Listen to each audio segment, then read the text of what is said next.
Under Government Bills and Orders for Second Reading, Bill 21, Red Tape Reduction Statutes Amendment Act 2022, adjourned debate on amendment. Honourable Member Phillips. Honourable members, prior to calling the Honourable Member for Lethbridge West, I would just like to draw the Assembly's attention.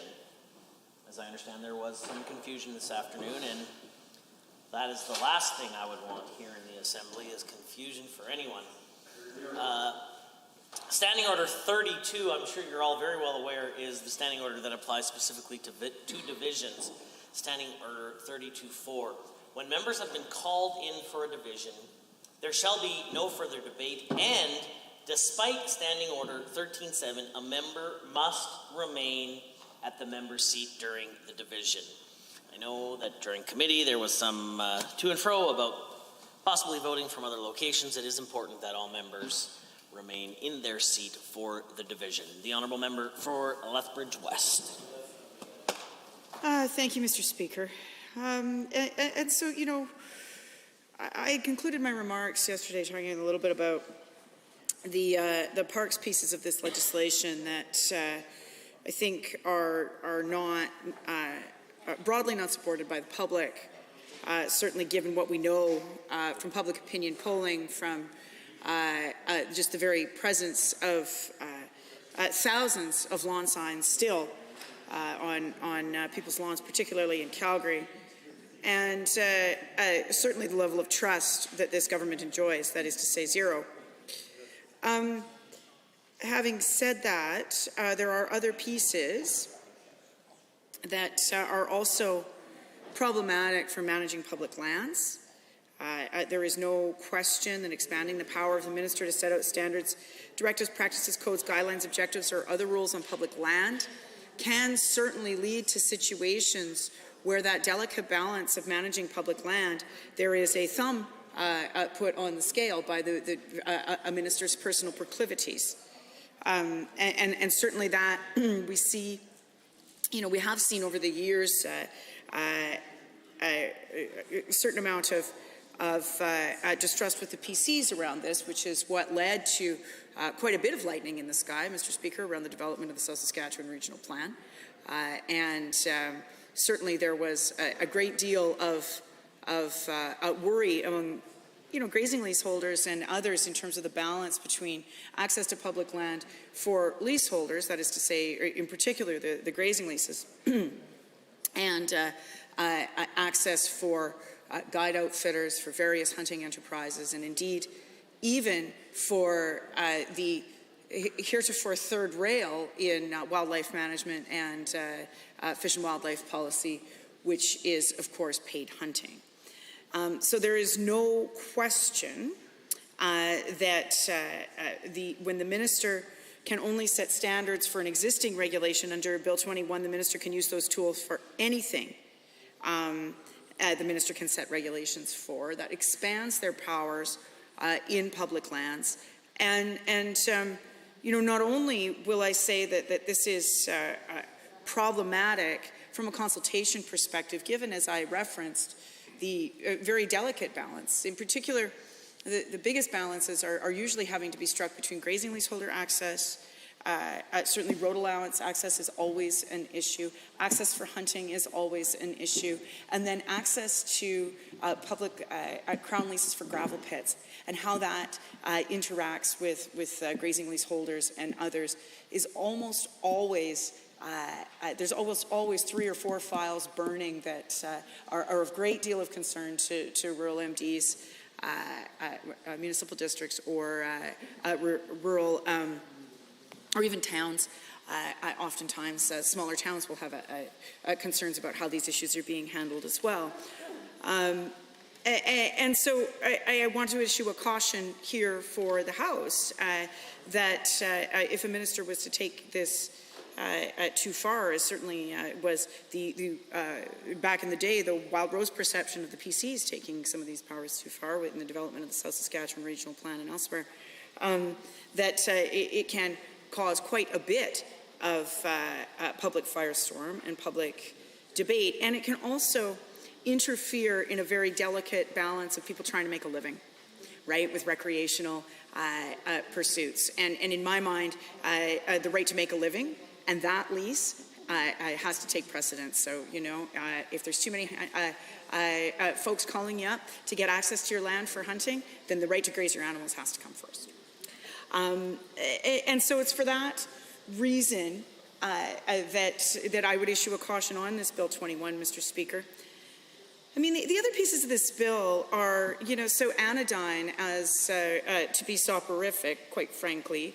I mean, we have some changing of language around the Railway Act and some of the, fairly straightforward changes for rural utility acts in terms of how rural electrification associations can purchase other REAs, which my only question on that would be,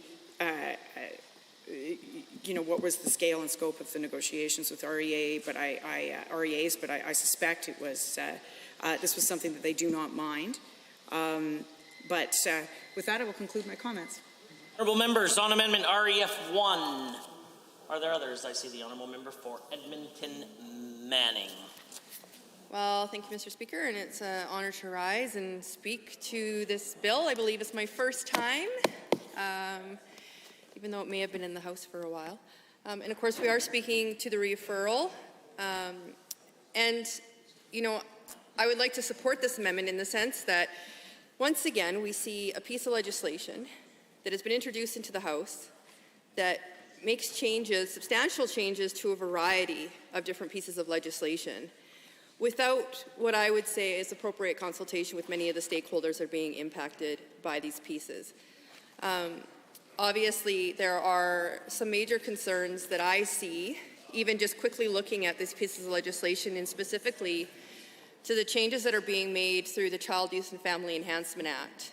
Now, any changes that are done within the Child, Youth and Family Enhancement Act really should not be done segregated from the Act itself.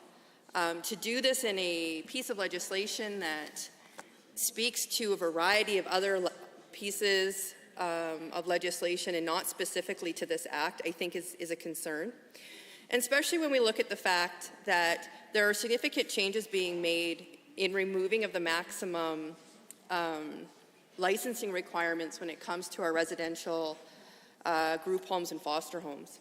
Now, again, coming from the fact that I've worked in this field, and in fact, I used to do licensing, I am concerned with a watering down of what I see as being a legislative requirement when it comes to the services and supports that are provided to children intervention services.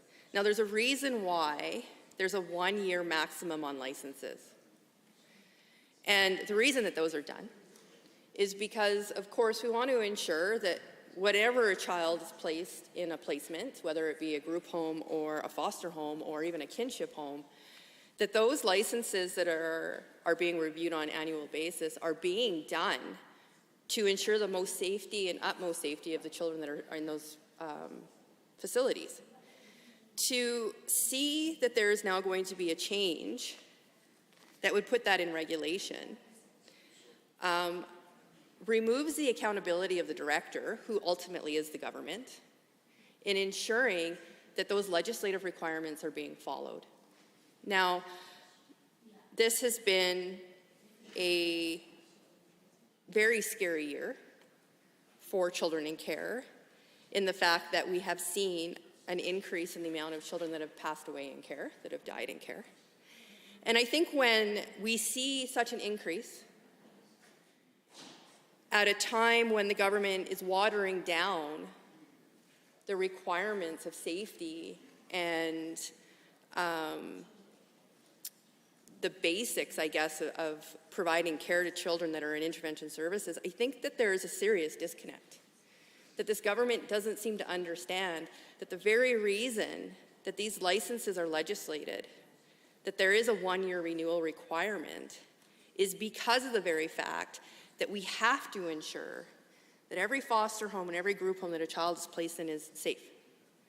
And that every staff that works in those group homes is certified to work in those facilities, that their training is up to date, that medication is locked away appropriately, that all of the safety pieces are put in place, that we don't have too many children in a group home when there shouldn't be more than the licensed requirement.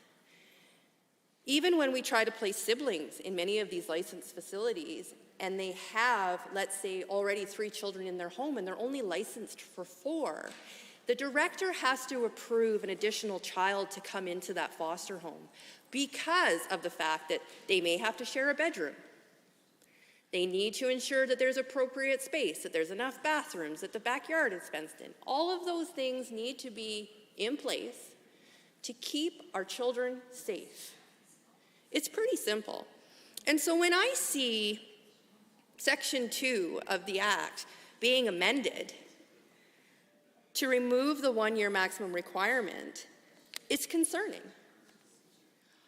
I haven't heard from the government how they're going to ensure the safety of these children that are in these placements if they're not going to ensure that this is a legislative requirement. Because ultimately, it holds the government to account to ensure that they're doing what they're supposed to do to make sure kids are safe. That's why it's legislated. And so to see this put into a piece of legislation that encompasses, I think we're looking at something like 16 different sections and 16 different acts.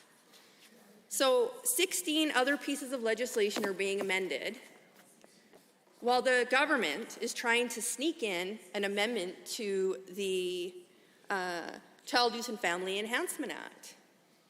A pretty serious piece of legislation, and I have a really hard time believing that somehow ensuring children are safe in residential and group home facilities, in services like PSERA, that they have to abide by these, looking at specialized foster homes where we have medically fragile children, is somehow cutting red tape.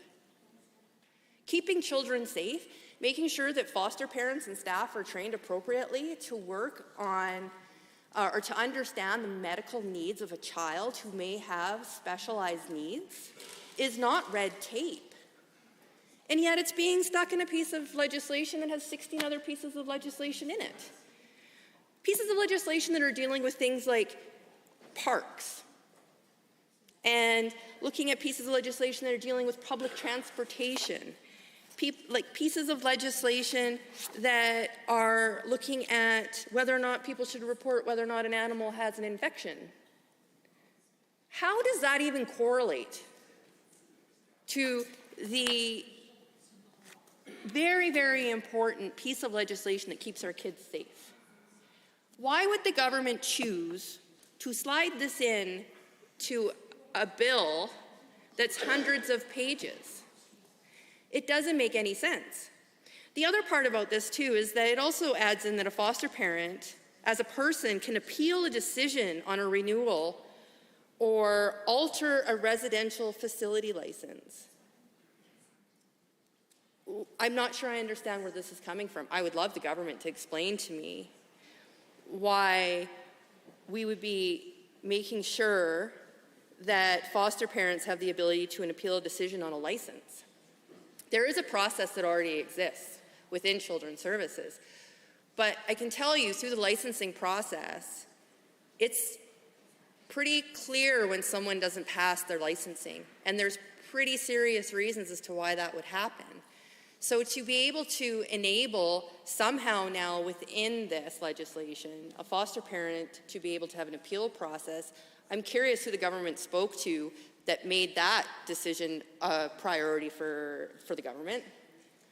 Because the one thing that we do know is when children are temporary guardians and they've been in foster homes for a very, very long time, they go to permanent guardianship orders, and foster parents want to adopt, and for some reason they can't. There's a reason as to why they're not being approved for adoption. Children's ability to be adopted gets held up when foster parents have the ability to appeal. For a long time. I have stories where this has happened. And yes, there is a court process, and yes, there are things that can be done, but sometimes foster parents may not like a decision and will do this to hold up the permanency plan for a child because they want to be that permanency plan. And for some reason, the government has decided that that is not in the best interest of the child. This is a very, very dangerous thing to have. There are ways that this can happen without it being legislated that will support foster parents in going through the appeal process through a clear and already established process that has existed for a very long time, but does not allow them to somehow start influencing the residential facility licensing process. So there's some pretty significant and serious concerns, not only around the safety of children in care, but also the long-term permanency planning when it comes to whether or not children can be adopted by these two simple changes that are being made within this piece of legislation. This piece of legislation that isn't even talking to the whole act. And I can tell you, given my experience working with the Child Youth and Family Enhancement Act, the minute you start moving one piece of that act, it creates a waterfall of effects throughout the whole pieces of legislation. And like I've said, it will have on the ground real practical impacts about the ability to keep our kids safe. The government needs to take this seriously. And if they're not going to take it seriously, let's refer it to a committee. Let the committee evaluate what the outcomes are going to be. Whether or not this is actually in the best interest of the child, or if someone just happened to have the ear of somebody in the government and decided, hey, I had a really bad situation and I'd like you to change this. Because I'm curious. I've never heard this before. I've never seen this before. And I don't understand why the government would even do this.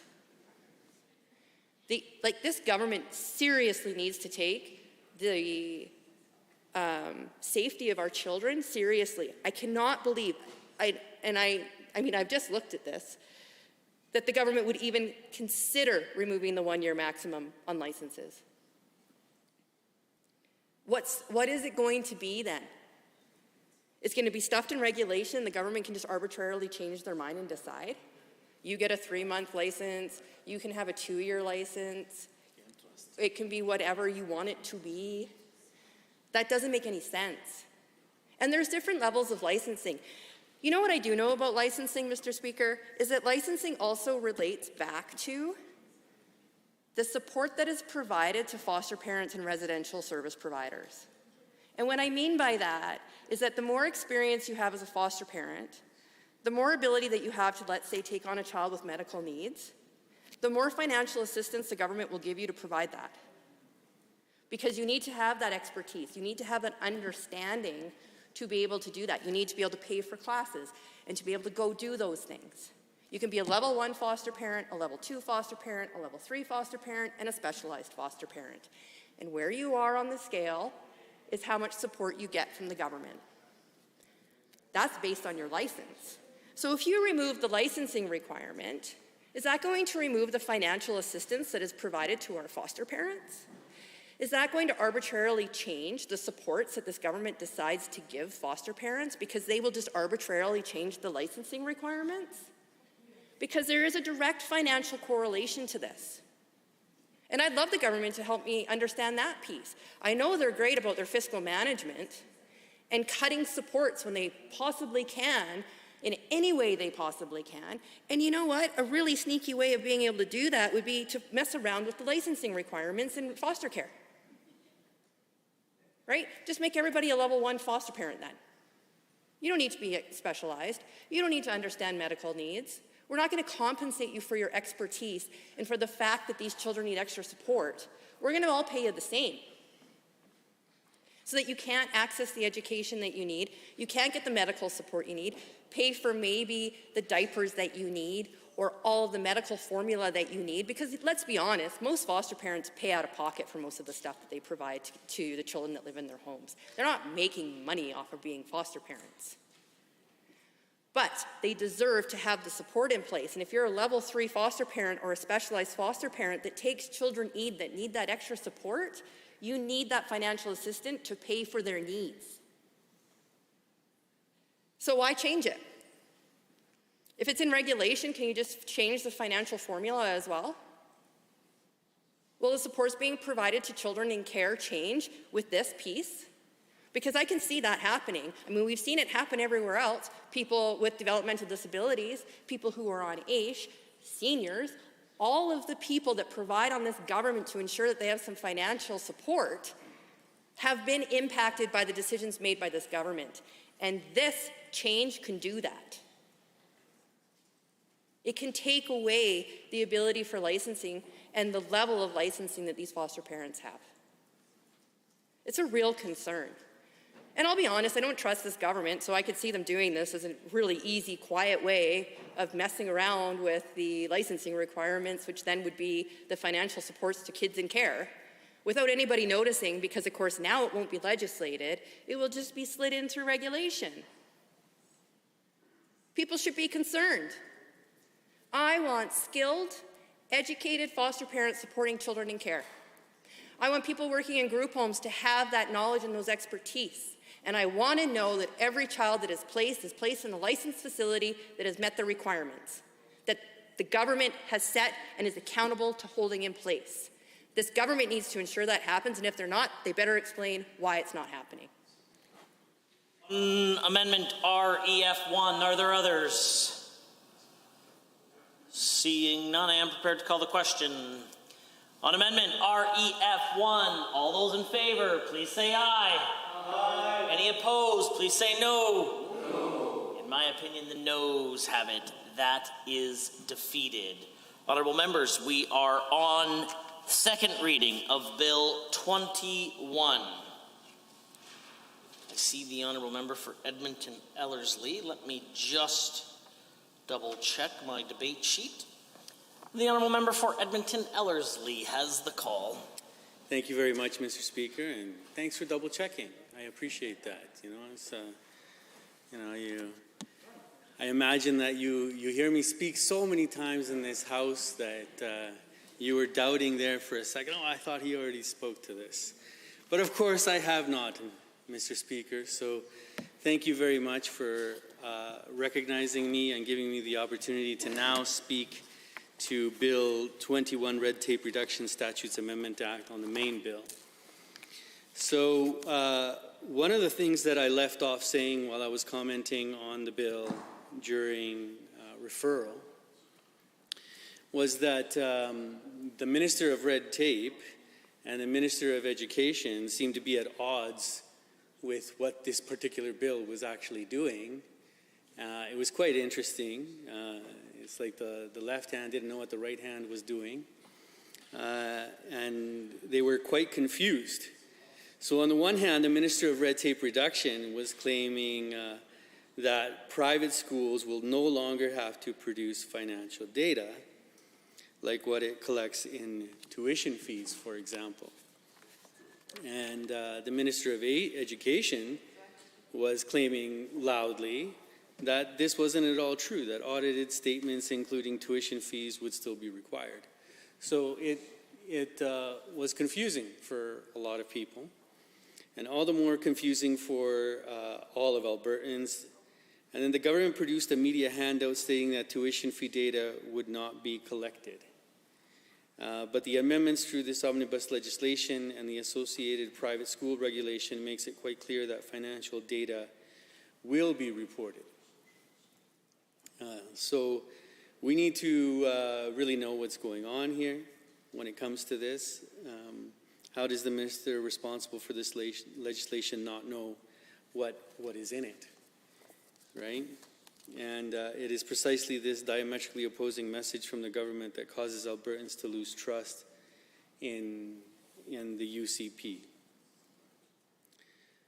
Fundamentally, this bill makes two changes to the Education Act.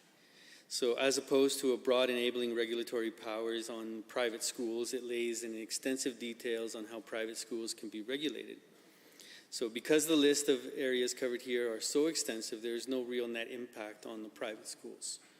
So confusion arises because the government told the media in a handout something that turned out to be completely untrue when you read the legislation.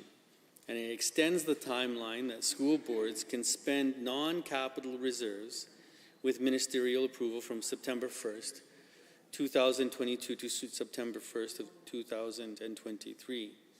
And this allows more time to hit the government's non-capital reserve balance limits.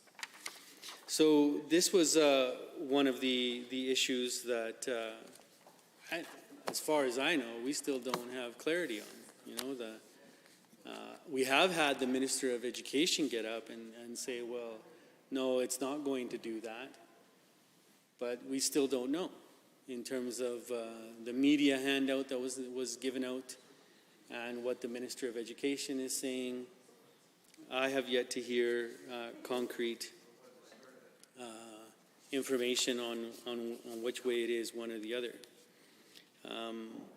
Of course, the bill amends a number of pieces of legislation. As I was stating in referral, during the debate on referral, it's 16 different sections of 16 different acts.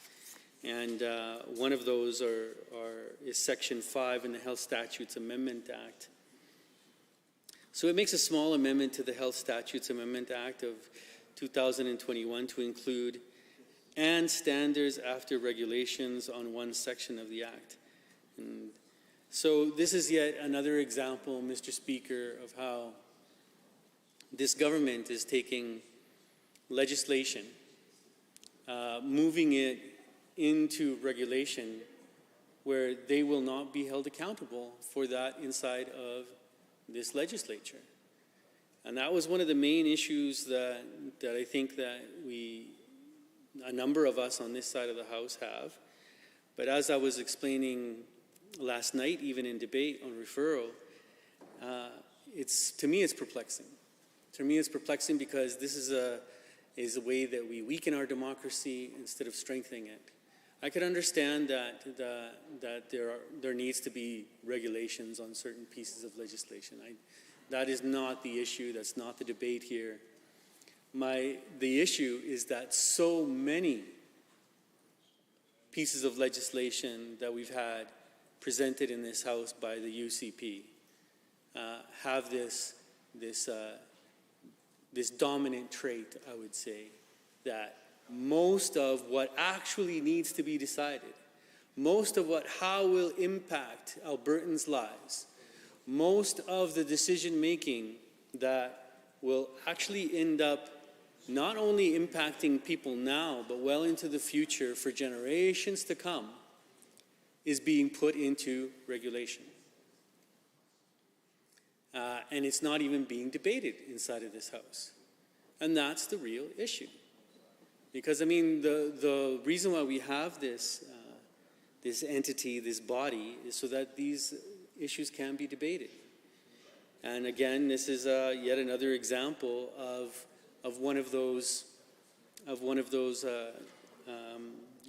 this type of situation where this government puts more and more into regulation so that it can't be debated in the House, and with a simple stroke of a pen, they can simply just make regulations on certain pieces of legislation as they move forward. Another example of what is being changed is Section 6 of the Highways Development and Protection Act. And of course, there's no particular issue with this, but while these changes are exceedingly minor, if they save a few minutes of cabinet time and in a view of the government, it makes the system more efficient, then we can support that kind of change. But again, it gives power to the minister instead of the cabinet to designate new freeways and the approval of freeway access locations. So it's not even going to be a cabinet decision. It's going to be simply left up to the minister. And so it begs the question, you know, how does the minister actually see this power being used? You know, and what measures will be in place to ensure that approvals will still go through a proper process? Because let's not forget, Mr. Speaker, that there are processes for these. And I understand that the Minister of Red Tape Reduction, what they're trying to do is save time for the most part. And there are, like I said, there are some of the changes that we agree with, and we find them to be, quite reasonable. But then others, as has been debated by members on this side of the House, are quite substantial, and that we just don't agree with. And to be quite honest, I think that it's characteristic of this type of omnibus piece of legislation that they would do that. And I remember that, private members of the government caucus, when they were on this side, they'd be pulling their hair out or setting their hair on fire, whichever they would prefer when it came to this type of thing when we were in government. And yet now those same members are on that side of the House. They're perfectly fine with the Minister of Red Tape, the Minister of Red Tape, bringing forward this omnibus piece of legislation. And of course, as I was stating last night in debate as well, Mr. Speaker, a lot of those same members were, I would say, staunch advocates of accountability while they were on this side of the House. And I made the argument last night, but I'll make it again, Mr. Speaker, is that with moving more and more decision making power into regulations and giving all of that power to the minister, you're creating less accountability. You're creating less accountability to this legislature, and especially creating less accountability to the people of Alberta. And that is quite concerning. And again, Mr. Speaker, I find it quite hypocritical that, while members were on this side of the House, they were screaming so much about accountability, and now that they're on that side of the House, private members of the government caucus don't seem to be quite concerned about this issue of accountability at all. And more power going into the hands of ministers, and therefore the front bench and the cabinet. In the Municipal Government Act, in Section 9, there's a number of positive amendments to the Municipal Government Act, which we support. We support the administrative changes and tweaks to the bill.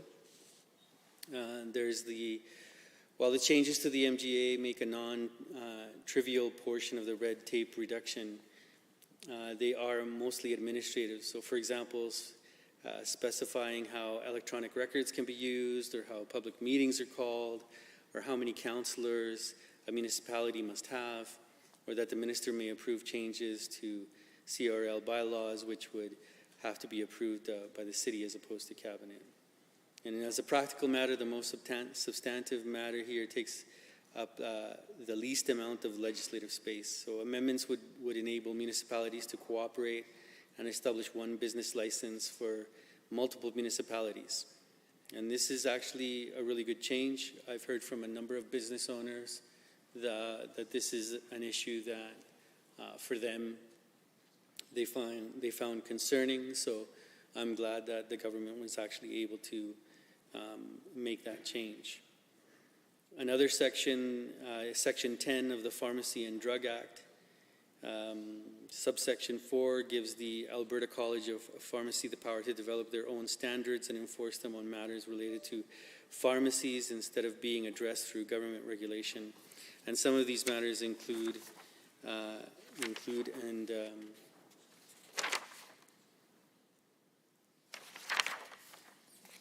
the storage of drugs and blood products, healthcare products, and devices in pharmacies, as well as information management systems and records. And Subsection 3 downgrades regulation authority making ability from cabinet to the minister on matters relating to regulations and bylaws created by the council. And Subsection 5 and 6 proclaim sections of previous Health Statute Amendment Act which dealt with pharmacies. Section 11, and this is where we get into Section 11 of the Provincial Parks Act, Mr. Speaker. And this is perhaps one of the most concerning issues that we have within this bill. So as we agree, there are some things that, hey, they're pretty self-explanatory. They're no problems. We have no problem supporting that. But when it comes to parks and the power that the Minister of Environment has been given is quite substantial. And just to be clear, I'm going to quote directly from the bill under Minister's directives and codes. And it says, the Minister may set standards, directives, practices, codes, guidelines, or other rules relating to any matter in respect of which a regulation may be made under this Act. Any matter, Mr. Speaker.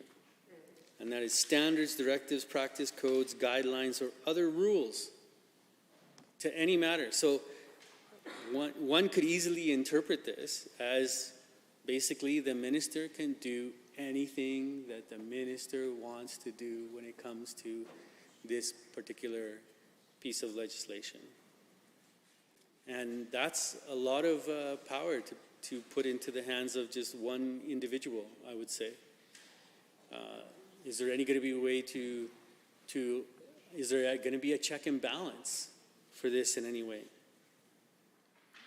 Now, especially when it comes to environment and parks, this government has had a horrible track record when it comes to coal mining and the eastern slopes. And the Alberta public had an incredible outcry when it came to what this government wanted to do. And it was quite astonishing because essentially the government wanted to open up the parks to coal mining. Honourable members, are there others? The Honourable Member for Calgary, Bullard-McCall. Thank you, Mr. Speaker. And I rise to this omnibus bill. Honourable Member, my apologies. You actually have moved the amendment REF1, which means that you've already spoken once at second reading. Are there others wishing to join in the debate? The Honourable Member for Edmonton.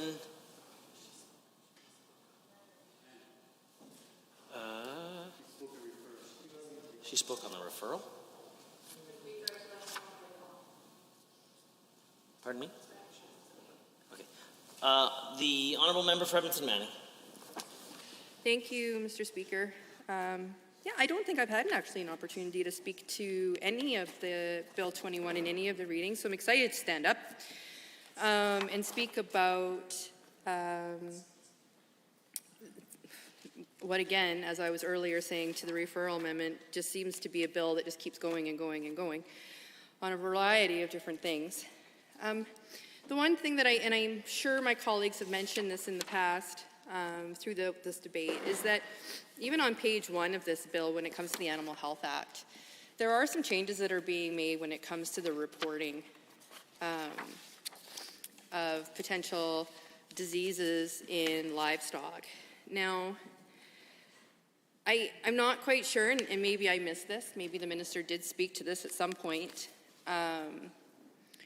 but why this would be moving it into regulation. I think when we look at animal welfare, we want to ensure that there is confidence in our food supply and that there is an ability to react quickly when it comes to potential infections or diseases in livestock, that you would want to make sure that it's in legislation. Again, when we've heard this government speak to red tape reduction, they've always implied it as a mechanism or a tool that this government is using to make life simpler. And I don't know why, when we would be talking about the notification of diseases, we want to make it simpler. It seems pretty important, I would think, to the whole agricultural industry that the notification of diseases happens within legislation and happens within those 24 hours. We've had examples with bovine infections. We have a current issue in Alberta right now with the avian flu, and we see how quickly it's spreading across Alberta. And to not have something within the Animal Health Act that has a legislative requirement with a specific length of time in legislation is a real concern. I wouldn't know of anybody in the agriculture industry that would have looked at this and thought, yeah, I mean, we should remove that out of the legislation. It gives certainty for our producers so that they know that when there is a potential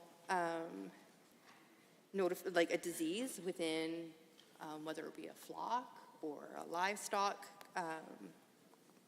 area, that notification is happening immediately. CFIA is being deployed as soon as it needs to happen. And there is a protection in place, not only for the producers, but for the community as a whole. Because, I mean, we know that when we hear about potential diseases, the best thing that Alberta does well is responds quickly so that we can continue to have that certainty. And so that people who are looking at importing and exporting of our products know that we have everything in place in legislation to ensure that we're responding the way that we need to respond.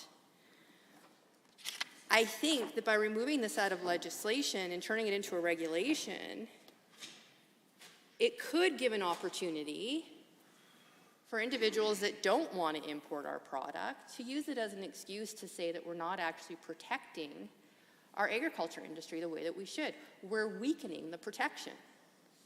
Now, I don't think the government would ever want to do that. I mean, we know that we are a primary exporter of pork, beef, chicken, all the things. And to have any opportunity to weaken that, I just wouldn't understand why the government would make that choice. So I'm curious again, hoping that at some point the minister will stand up and explain why we would remove something that's so clearly in legislation, that's so easy to point to our trading partners and say, nope, this is a legislation, this is a requirement, notification must happen within 24 hours, and these are the following steps that are followed if anything were to ever happen. You can trust our food safety. Pretty simple. So I think that's a question. And I won't dwell on it too much because I do think that, I mean, I've said what I have to say, and I don't know if I'm going to get a response to any of the questions that I've asked this evening. So I'll put it on the record, and hopefully at another point we can have those conversations. But again, I think that this just speaks to, I'm not totally sure the government really looking at the red tape reduction have a clear understanding of what the intention of red tape reduction is. Because my understanding is it was supposed to make things easier and better, and yet this has an opportunity to create some uncertainty. And again, going back to when you change one piece, there tends to be a waterfall effect in other areas. I think this might be an example where if this ever has to be tested and people want to be able to speak to our partners in our trading industries, there might be some explaining to do. That would have been quite easy to do had we just kept it in legislation.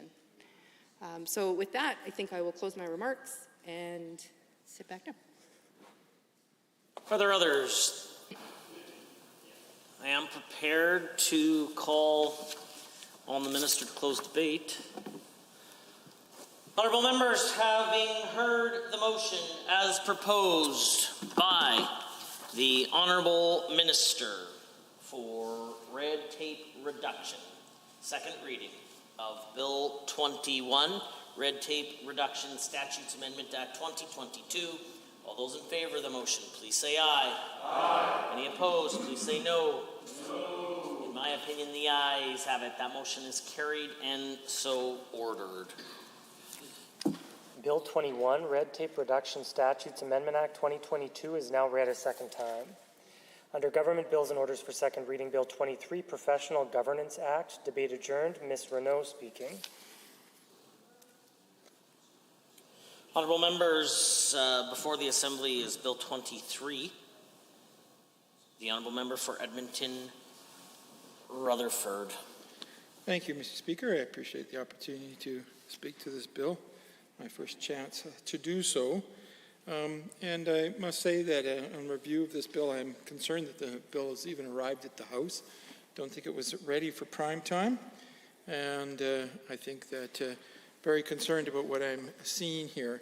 The first thing that I will mention sort of briefly before I go on to my major concern about the bill is the fact that the bill doesn't seem to completely understand the rest of the legislation that is going to be implicated in this bill.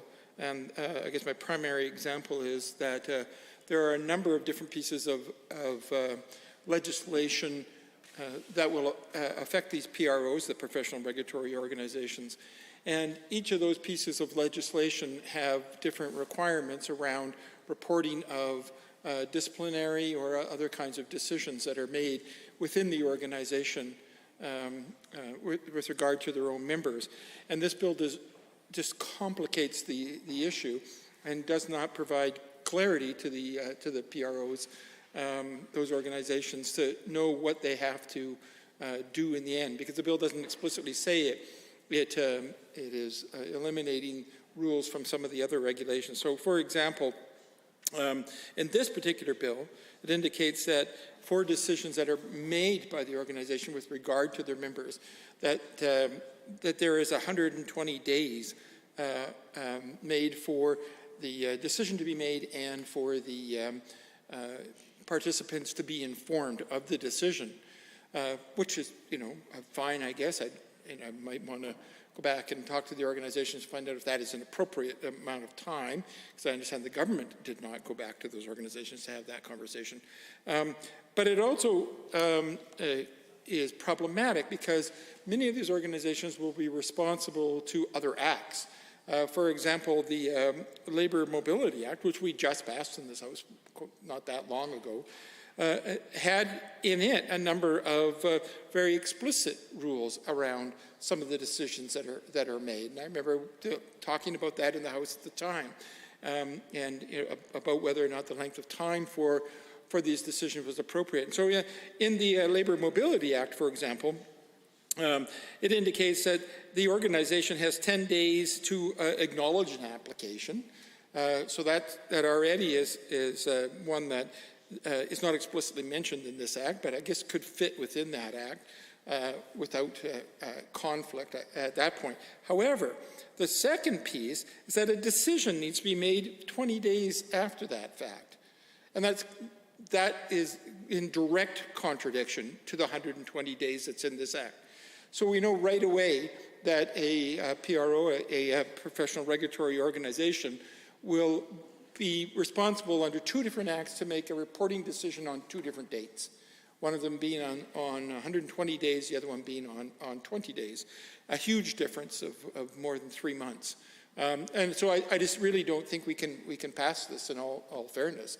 It provides complications and impossible for an organization to meet both. I guess they'll have to make the decision to meet the limits put in under the Labour Mobility Act and just ignore the section in this act as being irrelevant to the actual decisions. But that's ridiculous. Why are we passing a bill that actually has a section we know now to be irrelevant? That's not a good way to move forward. And as well, under the Labour Mobility Act, you have, besides a 10-day for acknowledgement of the application, 20 days for decision. Then there's another 10 days for a written decision. So at maximum, the whole thing is 40 days long, as opposed to this bill, which is 120 days. So I guess reading that kind of thing just makes me very concerned that the kind of discussions have not been held with the organizations And there's not been the time taken to compare this act to the other acts that will also be governing the decisions of various organizations. And it's unfair to put them in these kind of positions. Just one other example, just to put the polish on my point, and that is the Fair Registration Practices Act actually says that an interim decision can be made in 6 months, but the final decision is at some reasonable time thereafter. So automatically we have a contradiction, because under the Fair Registration Practices Act we have what is actually an almost an unlimited amount of time, just something that's supposed to be reasonable, with an interim decision in 6 months, and yet this bill comes in at about 3 months at 120 days. So I just really don't think we should be moving forward on a bill that has that kind of glaring contradiction, or has not appropriately done the work to ensure that the contents of this bill are appropriate. I'm concerned because what this also reveals is that the government has failed to go to the organizations involved in this, that will be governed by this act, and they have failed to have those kind of explicit and deep, detailed conversations about the particulars of the act that will allow the government to ensure that they're not actually creating complications and difficulties for members of the public. And I certainly think that we should not be moving a bill forward that has not had a substantive consultation. In fact, it appears that they've had almost zero consultation on this one. Most of the people that we spoke to in the various organizations, the PROs here, are suggesting that they really had no idea that this was moving forward, and have not had a chance to voice their concerns.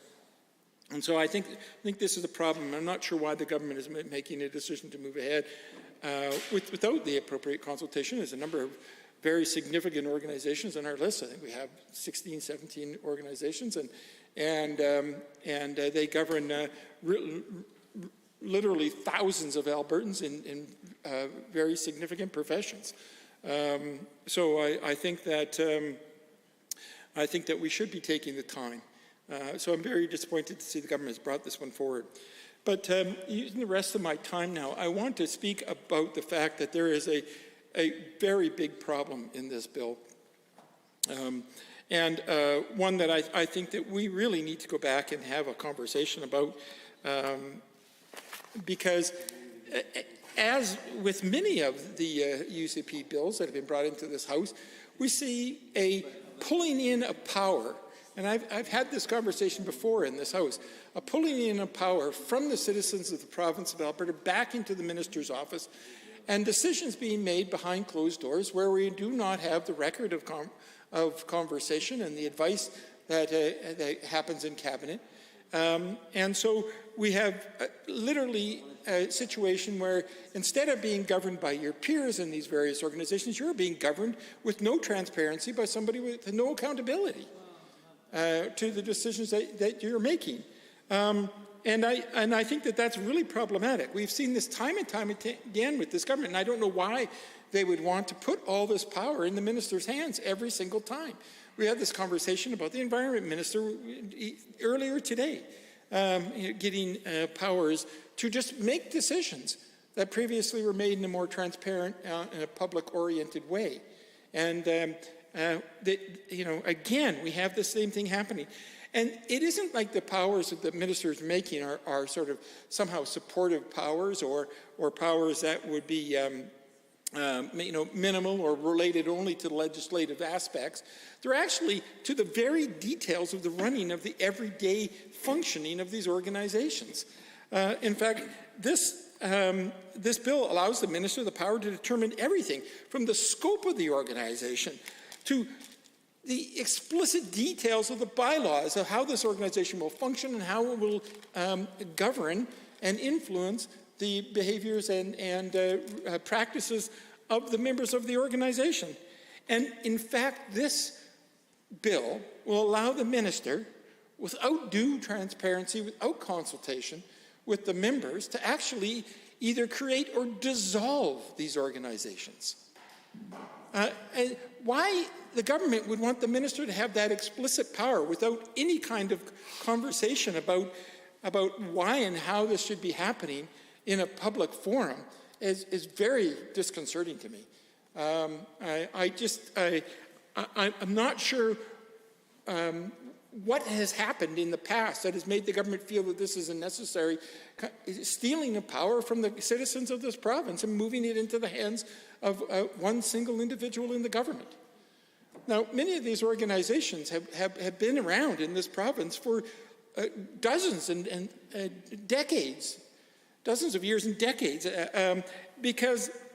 and have functioned extremely well and have governed their organizations and have been supported by their members with elected members to the boards who then vote on bylaws that are then brought back to the membership and get the yay or nay from the membership before they move forward. And if they don't like it, then they don't like the bylaws that are made, then the membership can choose to not elect those members to the board again.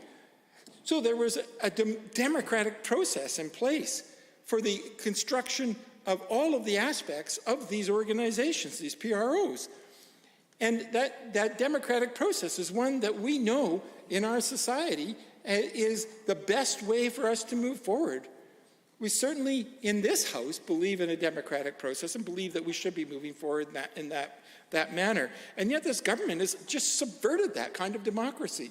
And it worries me when a government is so willing to subvert democracy for its own power. I'm very concerned that that is the direction that they're going. We literally have it written into this bill the ability of the government to determine the bylaws, and that is therefore the functioning and the scope, that is the purpose of these organizations. I think that's dangerous to put that in the hand of one person instead of in the hands of the profession that is being governed. You know, I can't imagine the accountants in this province are thrilled to have no voice now in how their organization will run and who will sit on the board to make these kind of decisions. Or at least have the potential to have the minister make those kind of decisions at all. Oh, I'm sorry, are you wishing to intervene? Sure, I'll take it. I appreciate the comments made by the member. I do disagree, specifically those based around consultation. I can throw out Bill 6 immediately, and farmers will agree with me that there was very little consultation there. But sticking to this bill specifically, the member from Edmonton-Rutherford just mentioned the accountants. And Rachel Miller, the Chief Executive Officer at Chartered Professional Accountants of Alberta, said, based on understanding the bill, CPA Alberta is confident the new legislation will provide a robust and transparent regulatory framework for the affected professions. Mr. Speaker, consultation was done in this bill. I keep hearing this talking point from the members opposite as if there was no consultation done. It's here black and white. It's on the Alberta government website. If they care to have a look at that beyond the talking points sitting in front of them, they might recognize that this bill did have robust consultation. And I take issue with the fact that that member would stand up here and use information that's incorrect. Thank you, Mr. Speaker. The existence of one individual speaking to a bill, regardless of their position, does not speak to whether or not there was robust consultation or not. It's a ridiculous argument. We certainly have one person who is willing to line up with the Conservatives for various reasons, who knows why. But the point is that when we talk to these organizations, we certainly see that there has not been a substantive use of consultation. And the main point here is that the minister is being given powers that really should not be in the hands of the minister because it subverts democracy. And I notice that the intervention did not speak to that point because I gather they concede that point, that is in fact true, that the subversion of democracy occurs. And I think one of the things that in my brief time that I have left, which I think is only a minute or so, 2 minutes, thank you. I want to point out one piece which I will speak to later on, and that is the minister is actually being given the power to make decisions about the regulatory model being used by these organizations. And field law identifies that there are 5 different areas of possible regulatory models. But I want to, for my short time, I want to speak to 2. And that is, there is a choice between whether it's a voluntary registration or a mandatory registration for these organizations. So right now, if you are a member of some of these organizations, you must be registered if you are practicing in that area. I know when I was a member of the Social Work Association, that if I was, as a trained social worker, if I was practicing in an area that is deemed to be social work practice, I must be a member or must be registered. And so therefore it gave the association the ability to oversee the practice of people in the profession who are using the title and who have the appropriate training. If, however, you move that to voluntary, then, of course, what happens is you lose a significant number of your participants because they no longer are required to participate.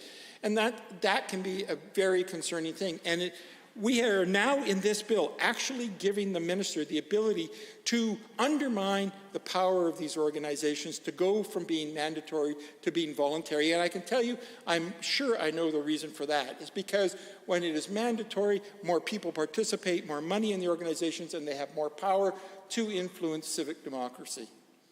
And they speak to the issues of government. If you move an organization from mandatory registration to voluntary registration, you are taking power away from them and the power to speak to government. Thank you. Others? The Honourable Member for Edmonton West Henday. Well, thank you, Mr. Speaker. It's an honor to rise this evening and speak to Bill 23. The Labour Statutes Amendment Act.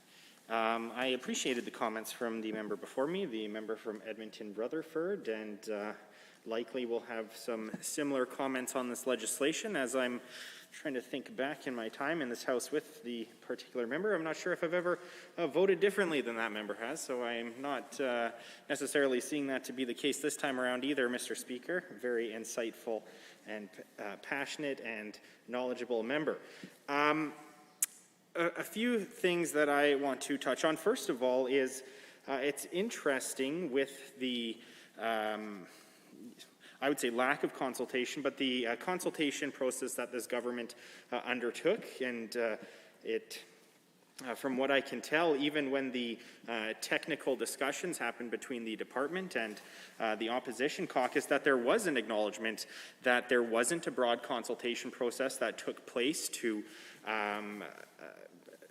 have discussions about this legislation regarding PROs. And it's interesting that the member across the aisle stood for an intervention and said that that wasn't the case, considering their own department said that it was indeed. And I'm looking back at a document that was emailed out to all of the members of the Alberta Institute of Agrology back in February 28th, and it tells a different story, and it's very interesting, and I'm hopeful that the government can maybe provide clarity to the process that took place from the beginning of this proposed legislation to where we are now, because at that time they sent out an email to their hundreds, if not thousands of members, and just a few quotes from what they sent out.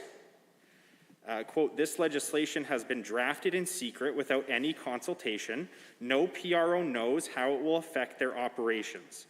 The minister has advised the AIA to prepare to manage major changes while continuing to operate under the current law until the new law is in force." Now, as you may know, Mr. Speaker, obviously something changed through that process, and I would appreciate clarification, because when the government announced, and likely through a press conference or a press release, the AIA was actually one of their stakeholders that was willing to come forward and support this. So, great. At some point, they went from having no consultation and drafting this legislation without them to showing them the legislation and them being very concerned. And there's other comments that I may or may not get to from that document that was emailed out to all the members of the AIA. But I would be interested to find out what took place, what consultation or conversations happened to get them from saying that this legislation was drafted in secret without any consultation to, from what I remember, being a validator for this government. and good on the government, I suppose, from getting one of these PROs to go from there was no consultation process, this was done in secret, to potentially being a validator. But again, I would like to know the process that took place, exactly how they came so far from their initial comments, because I think it's an important question. And again, is it the case that the only people, or in this instance, the only PROs that get to have a voice at the table are ones that are willing to come out and attack the government? Because I don't think that is a fair consultation by any means. You know, I spoke to this on previous bills this week, and the lack of clarity from this government and the lack of transparency when they are providing opportunities or lack thereof opportunities for consultation, and how organizations have to be as loud as they can to actually have their voices heard. And it's unfortunate, because I think that whenever we are drafting legislation, that there should be equal opportunity for everyone.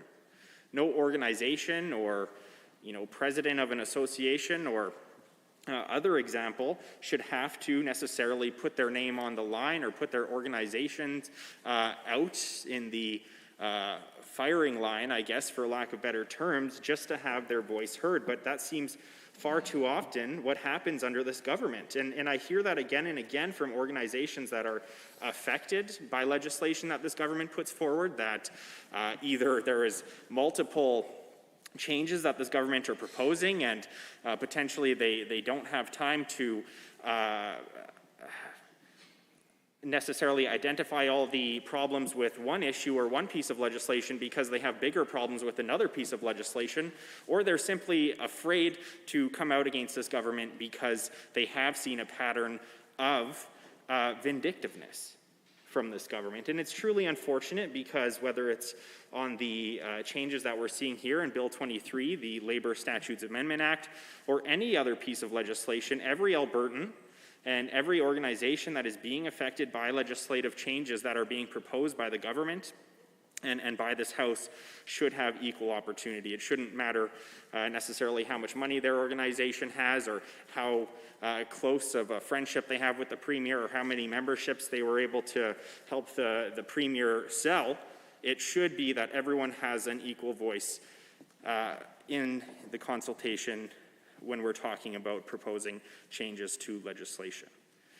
So that is one of my biggest concerns with this legislation. Is quite clear from organizations that we've consulted with, from organizations that have reached out to their members, that there is a pattern and a lack of consultation. And at the end of the day, not only does it leave people feeling like they weren't heard or weren't consulted, it also doesn't give them adequate time to prepare for the changes that are being proposed, which is another huge issue with what is being offered in Bill 23. Not only with the timeline changes, but the great or the absolute power that the minister is proposing be given to themselves and to the government to make changes to, as the previous member said, just a few of the things, bylaws, being able to create or dissolve these organizations, being able to amalgamate them, potentially arbitrarily. We truly don't know, because I guess it just depends how the minister is feeling that day, and maybe what kind of relationship the minister has with one of these PROs or another. And that is truly not how we should be governing. I said that on Bill 21, when the Environment Minister is proposing that they give themselves massive powers to be able to designate and change essentially any law that pertains to parks. And that is deeply unfortunate, and we see this pattern. I would be interested to find out how many pieces of legislation that this government has brought forward that has given such increased powers to the minister, because I remember it truly didn't happen nearly as much under our government, and it was for different circumstances, no doubt, but any time that we had put forward changes to legislation where even there was a tiny bit of power being given to the minister from previously, that at that time, Wildrose opposition would be incredibly upset. Yet now we have a government who has members from the then Wild Rose opposition, and many other members in this government that would identify, I'm sure, Mr. Speaker, as closer to Wild Rose than they are to UCP, and we'll see how that plays out, but they have been absolutely silent on the many changes that this government has proposed to give ministers more power.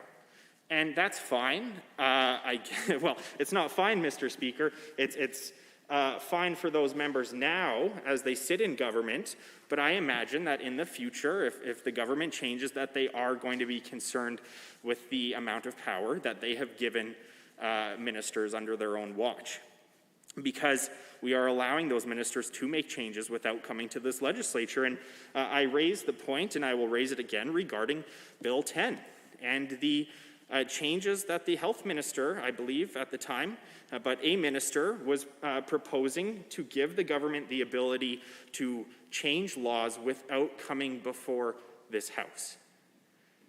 And they came back to the legislature and changed those laws because there was such an outcry from the public. But they haven't seemed to learn anything at all, Mr. Speaker. And here we are again this evening debating Bill 23, Labor Statutes Amendment Act 2022. And they are proposing the exact same thing, to give the minister absolute power over these PROs who for so long have, as far as I can tell, done a good job at self-governance and adhering to the laws that had previously been put in place. And so, as the previous member asked, I would also ask, why are we here? Is there certain organizations that we are considering putting under this umbrella legislation that the government or the associations are having issues with? You know, we see 22 professions here that are listed, just a few. For instance, the Alberta Association of Architects, quite different than the Alberta Institute of Agrologists, quite different from the Alberta Society of Professional Biologists. I mean, there is a lot of associations that are going to be affected by this legislation.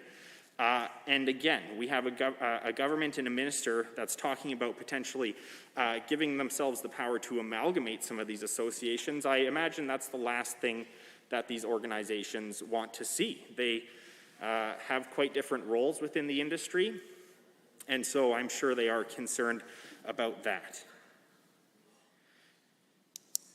I, again, would ask, what is the minister trying to address here? What issues have arisen in terms of potentially lack of adherence to bylaws, concerns around timelines for reporting, some of the other changes that are being proposed here around board governance and membership? I mean, there is so much being changed and proposed in this legislation that it's hard to understand what the issue is that the government is trying to tackle, and potentially what has taken place within these PROs that has the government so concerned. And so I would appreciate if a minister or a member that might have some insight into that was willing to stand up. Because again, from the letter that the AIA sent out back in February 28th, this legislation was drafted in secret.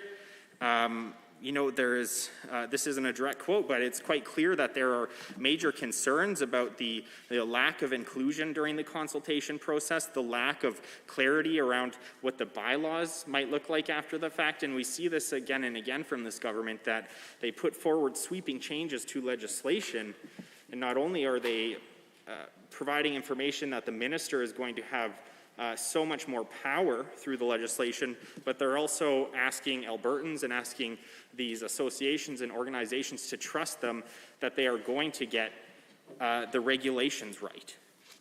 And so I would also ask, I suppose, at this point, what consultation process, hopefully a formal one that is going to be open to the public, or at least open to the stakeholders. So first of all, who is going to be involved in those consultation processes? Have they already taken place?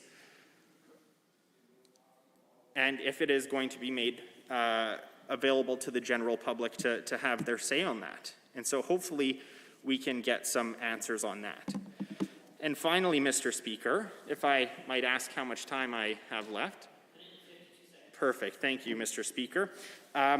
the idea of mandatory versus voluntary registration, which the member from Edmonton, Rutherford, brought up, and this is another important issue, specifically around the idea of the money that these organizations receive from these registration processes. Do we expect to see a complete and fundamental change to how much money is being provided to these organizations from these registrations, from these memberships? How is that going to affect them and affect their ability to effectively advocate for their associations, effectively ensure that they have the bandwidth to provide bylaws and reporting requirements that are going to meet the standards that are being put forward by Bill 23.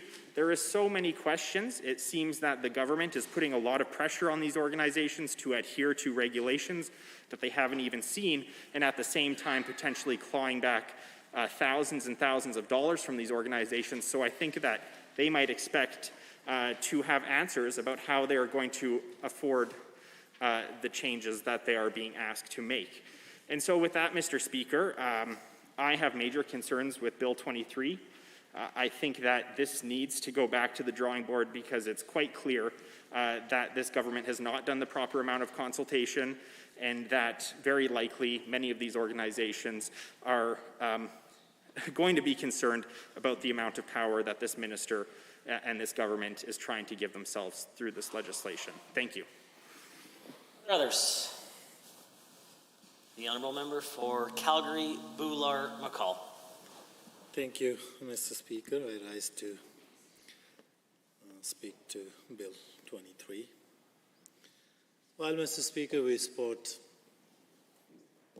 consistency, we support transparency, we support accountability for the professional bodies, for the professional statutory organizations, and in fact in all areas of the government. But this bill goes far beyond that. And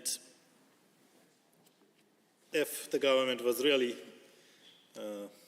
serious about transparency and accountability, they would not get the Code of Silence Award from Canadian Association of Journalists in 2020. The reason for that was that this government is not transparent. This government refuses to be accountable. For example, they did set up an entity, War Room, $120 million entity, and they exempted it from FOIP. What that means, that public will pay for that entity, for them stealing logos and doing all kinds of things, but public will be shut down. And public will not be able to access their records, the details, how they are spending public money. So if government was really serious about accountability, that's where they will start. For instance, then there was an inquiry, Allen inquiry, that was delayed or given extension, multiple extensions in terms of time, in terms of money, and public was not given access to the details. No transparency again. And it's same with accountability. This government doesn't want to be accountable to the people of Alberta. And what they are doing in the name of transparency and accountability in this piece of legislation, that goes far beyond that.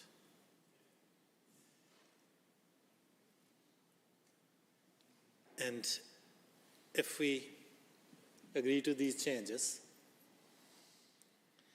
then self-regulatory organizations will be self-regulatory in name only. And this bill is giving the minister power to determine the scope, their bylaws, and even their existence. And knowing the history of current minister, what could go wrong? That if minister is allowed to determine the scope, their bylaws, and even their existence. I do not believe that minister will have, or minister's department will have, the kind of expertise that a self-governing profession will have, those professionals will have. For instance, I am a lawyer, and it's governed by Law Society of Alberta. It's a self-governing organization, and I do not believe for a second that any minister in this government, or for that matter, any government, will know more about the legal profession or its governance than the professionals themselves, than the Law Society. And there is a democratic process. They elect benchers. They are in regular contact with lawyers. They provide them support. They provide them guidance. And they regulate the profession in a way that it maintains public trust and confidence, and it remains arm's length from the government. Similarly, social work. I do know a lot of social workers. I do have background in that as well. And again, it's a self-governing body. And not for a second I would trust that any minister will have more expertise or is more qualified to govern that profession than social workers themselves. So as my colleague earlier mentioned, that we are seeing a trend with this government, that they are trying to strip citizens of their powers and consolidate that power in government so that they can decide whatever they think suits their political needs.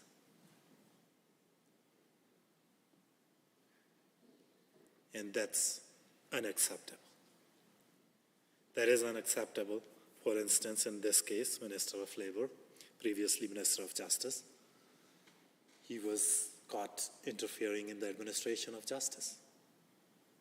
Why should Albertan trust this minister in particular that he has any credibility or have more expertise to manage any of these self-governing professions, their bylaws,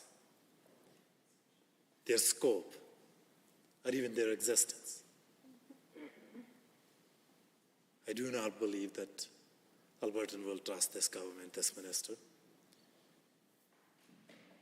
to do any of those functions. In this legislation is unnecessarily confusing and leaves many substantial details to the regulation. We know that when details are within the legislation, then any changes that need to be made have to come through this legislature. But no, that's not what this government is doing. Like with their every other bill, they're bringing forward a piece of skeleton legislation and giving themselves power to regulate through regulations, schedules, and orders. And Mr. Speaker, this is a government that which is least trusted across Canada. Least trusted government. They shouldn't be even asking for more powers.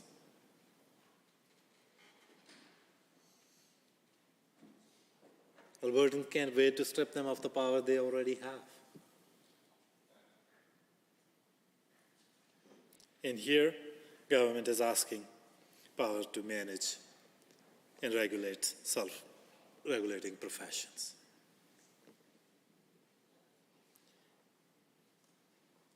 For instance, one of the requirements contained here is that these organizations will now have 3 timelines to adhere to in approving application for registration. Why on earth this government thinks that they are better positioned to determine the timeline for registration than the professionals? And these are the kind of arbitrary powers, arbitrary measures that they are putting in this legislation. And it's completely unacceptable. They talk about reducing red tape. And now this bill is piling on red tape onto self-governing professions, creating more work without thinking through what the unintended consequences could be. And they did not consult all the professions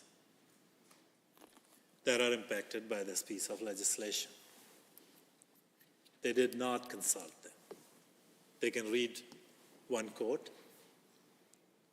but they did not consult all the professions and professionals who are impacted by that. They are just using their majority to ram through these changes so that they can exert control on these self-governing professions. They can control the membership. They can have a hammer to get their way when they need these organizations on site. This is undemocratic. This is unnecessary. And that's why Albertans don't trust this government.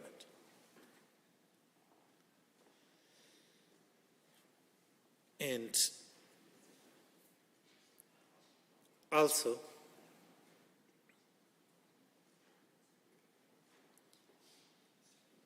as I said, the government is giving wide powers to the minister with respect to minister determining the scope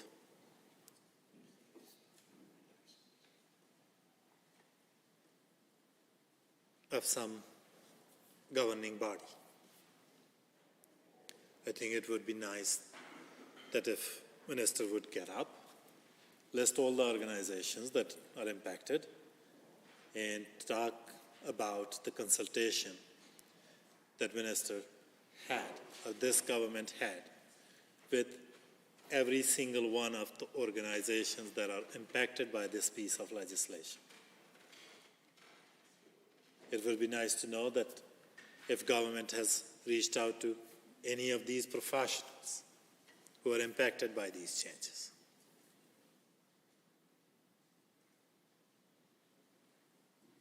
And clearly government did not consult on this legislation. Reading one quote from a validator does not amount to consultation. It does not give government authority to dismantle all these self-governing organizations, to determine their scope, to determine their bylaws, to determine their existence. That's way too broad. And that's not something that government is doing to make them accountable. And we do know government's record on accountability. So this bill, one, is overreaching into areas where government should not. Two, I do now believe that government has expertise, capacity to determine the scope, bylaws, and existence of these self-governing organizations. Three, government did not consult with these organizations and members of these organizations or Albertans at large. And as drafted,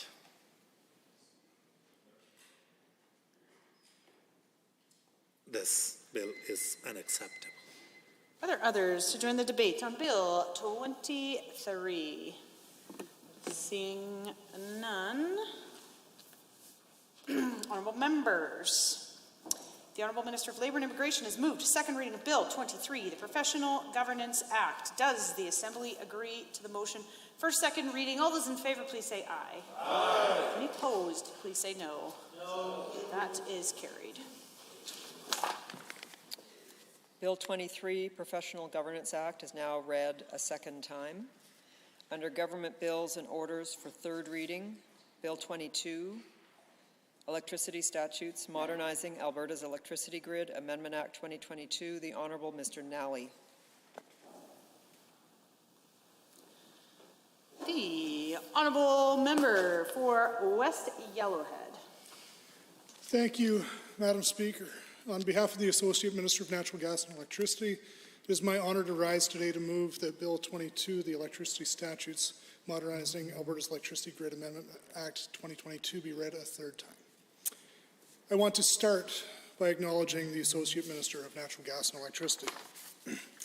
I know that he and his office went to great lengths to receive input on the best path forward for this legislation, and I thank him and his office for their efforts. Seeing how the current minister has received input from stakeholders has caused me to reflect on what has happened previously. You see, Madam Speaker, I'm a power engineer. I have been for a number of years. And prior to being elected to represent West Yellowhead, I had the opportunity to run a power plant and also run one of the largest industrial consumers of electricity in the province. For me, through this lived experience, I've been afforded an opportunity that few people have.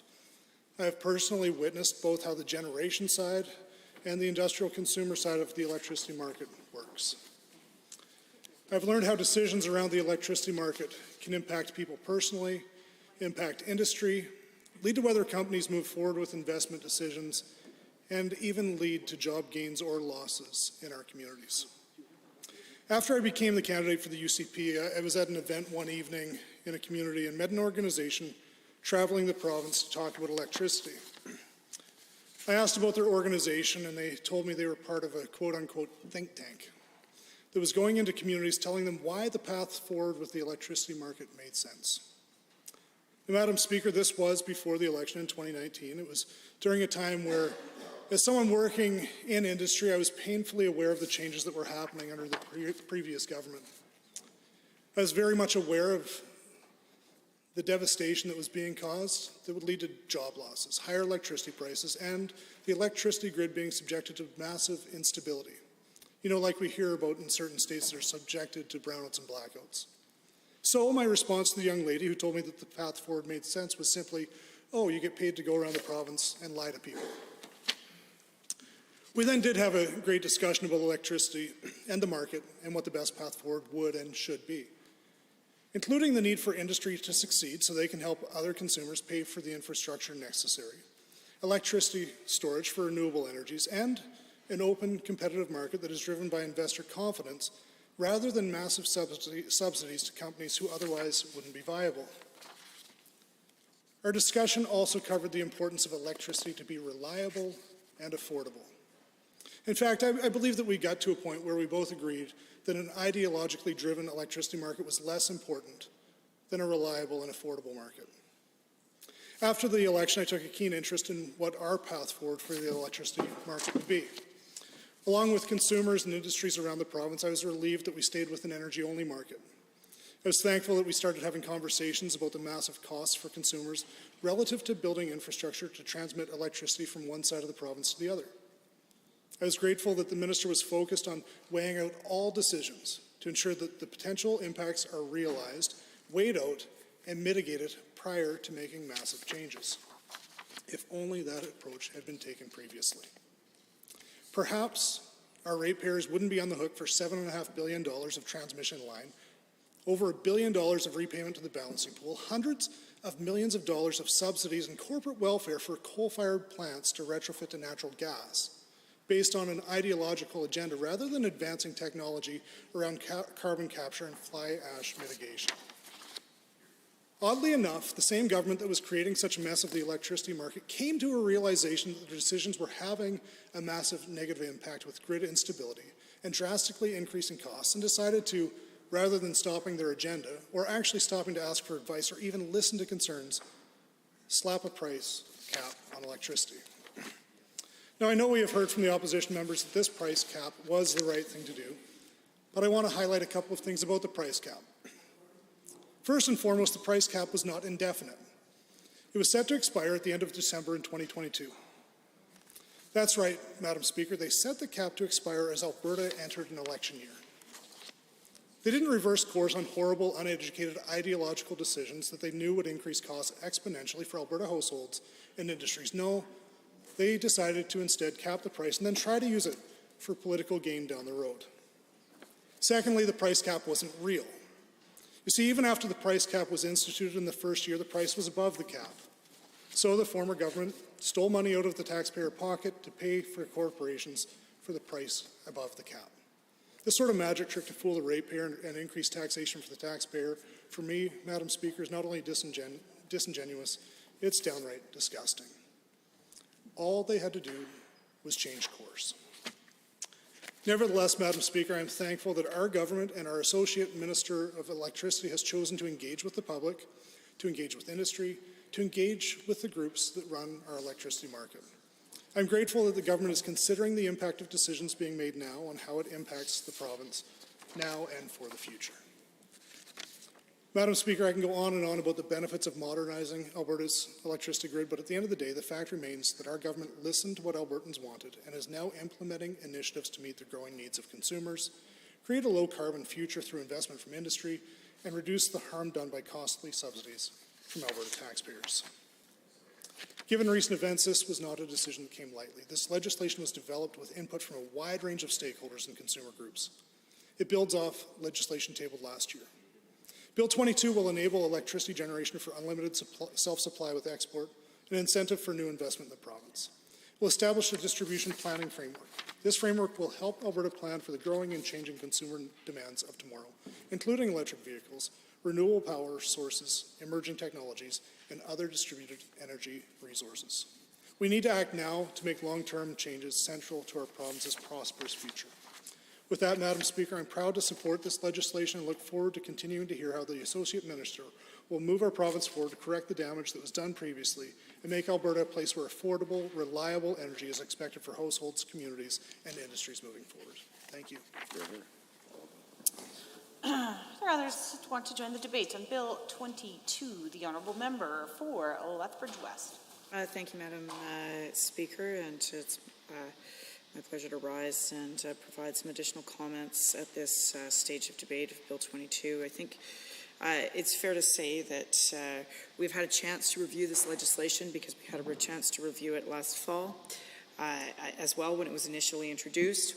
And to the previous number of points around that my honourable colleagues anyway made around consultations with professional organizations in the area of labour relations, in the area of regulations governing child and youth care, and just simply a number of areas, consultation just simply was not done. I think pointing to the fact that the government has been seized with other priorities, that is to say, focusing on themselves and not the rather boring work of focusing on Albertans.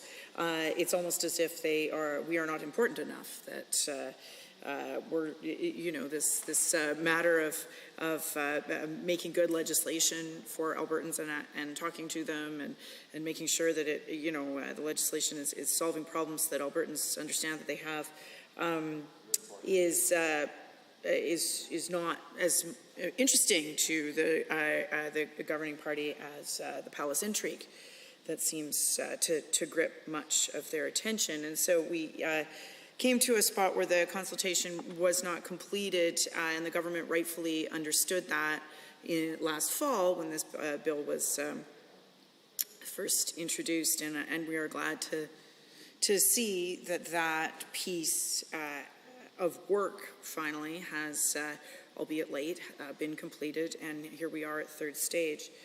Now, I think it's fair to say that based on the fact that this bill is designed, is in a specific response to the electrification that comes as a result of decarbonization that is real and is required. It is urgent, as I have noted in my comments on this bill, because climate change is real. Now, these are not words that the province says very often, and in fact, it is that avoidance that oftentimes does create a climate of investor uncertainty, and certainly oftentimes, as I have in my conversations with renewables developers, power market participants of various kinds, and investors of various kinds, both institutional and not, it certainly is increasingly seen as something that does hold back investor certainty and investor confidence, given that there seems to be a fundamental misunderstanding of the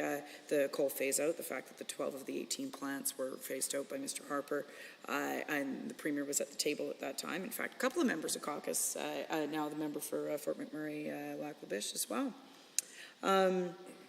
There seems to be a fundamental misunderstanding about what a contract for difference is, and characterizing it as a subsidy. I don't think it inspires confidence in anyone, and given that it's not, and it just makes people look ridiculous in the House. And given that the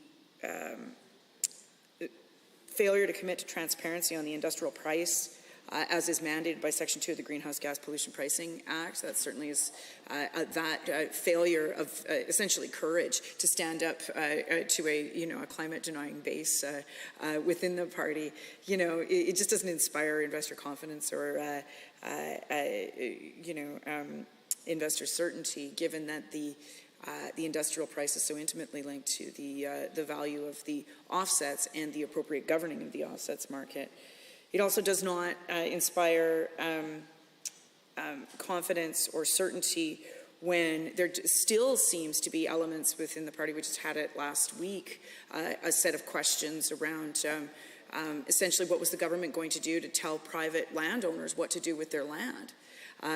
With respect to solar and wind projects, which was an extraordinary position for a UCP MLA to take when, saying that the private property owners don't have the right to execute agreements with those companies, or shouldn't have the right, and then there should be all kinds of other regulatory red tape and delays within the AUC process, and frivolous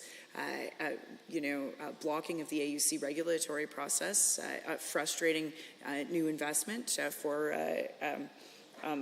developers and others. And certainly it does not help that in terms of investor certainty and investor confidence, that when a government won't even say the words climate change, such that industry folks will then observe out loud to me that these folks have no idea what they're leaving on the table when they do that. And these are folks that just want to have a regularized, predictable climate for certainty, and so that they can confidently make investments in now, thankfully, electricity storage that can complement in a number of different ways other forms of generation, whether it's in the hydro space or in some of the wind and solar spaces. And certainly we do see that even thermal generation, it goes down for maintenance and so on quite often. This is the time of year when that happens. There is no such thing as an always-on system of generation, and so this piece helps, I think. I think there's no question that it also it may work in really interesting ways in our energy-only market, and that's a good thing. And I think that there's also no question that this bill is at least a tacit understanding by some elements of the cabinet that we do need to grapple with the fact that climate change is real, even though I understand that that causes a great deal of consternation and division within the caucus. And I suppose the folks who are on the other side of that debate are just going to have to come to terms with that we're in the 21st century, and at least there's the odd person on the front bench and maybe in the policy coordination office and elsewhere that actually understand that to be a real thing. But, I think there's no question that the official opposition will support this bill, and we're glad that the extra consultation happened. But it's really important to point out here that this is the very bare minimum of the job description. Going further to make this legislation and other legislation that we've had before us on the topic of utilities more relevant would be to do something about the extraordinarily high prices that people are paying right now. And there's any number of ways that can be accomplished. There's no question that there can be more funding available to and resources available to the utilities consumer advocate to help people navigate contracts and so on, to insulate from some of these price pegs. There's no question about that. There's no question that a cap or some other form of rebate to consumers could and should have been made real by, and that policy work should have been done last fall when anyone who was looking at the electricity futures could tell, even last summer when the heat wave came, it was very clear to me that we were going to be having this conversation around affordability by this time, and indeed we were. But the government was just happy to whistle past the graveyard and just do absolutely nothing to help people. And there's no question that overhauling some of the more, I guess, intricate, yet not exactly top of mind regulatory aspects of the electricity system is really important drumbeat of government work. Gold star for showing up in the morning, I guess, but this is the absolute bare minimum, both on the climate change file, but also on the overall ensuring that that utilities remain affordable in the energy-only market, which does deliver a number of advantages for welcoming new investment, whether it's foreign direct investment or Canadian investors. There's no question that it does that, but it also subjects the consumer to volatility, and that's where the government's regulatory function has to come in. The final piece I will say on this is that it has come to my attention more recently that the AUC is quite backed up in many of its processes, in some part due to some of this sort of vexatious and frivolous activity around trying to frustrate development of projects in some municipalities who don't want people to do what they're going to do with their private land and make those choices in a free market economy. Apparently, that's not a real thing for Conservatives anymore. They're not really interested. But I guess it's left to me to make a spirited defense of the free market. But I think that there's a lot of stuff that needs to be cleaned up at the AUC, because you can't have these thousands and thousands of megawatts sitting in a regulatory queue and having, just like vexatious nonsense getting in the way of new investment, new generation, new jobs, and and ultimately new economic activity in the province. And there is no question as well that landowners benefit tremendously from these projects if they are appropriately cited and if they negotiate a good deal with the developer. There's no question too that municipalities also benefit in the form of tax revenues. And one of the biggest things that happens especially in rural, for rural landowners when they choose to develop their private land in this way, is that it can oftentimes provide, again, a counterweight to the volatility of another commodity, which is whatever they happen to be growing or raising on their farm. But also it can mean that there is succession planning on farms so that communities remain places where people can raise families. And that income is really, really important, and it should not be discounted, and it should not be sacrificed at the altar of some kind of Facebook rant that masquerades as a question on the relative value of frustrating private land development of wind and solar, as I heard one of the questions come from a government backbencher last week. So I will conclude my comments there. I am pleased to support this legislation.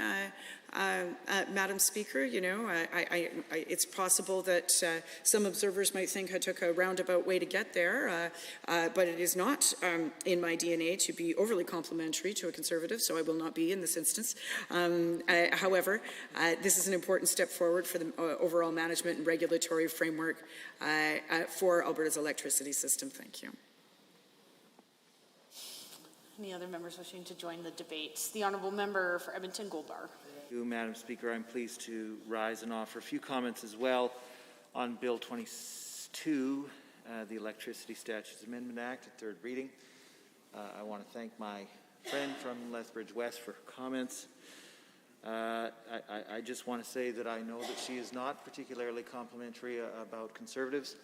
I have yet to see the group of people about whom she is particularly complimentary. We live in hope.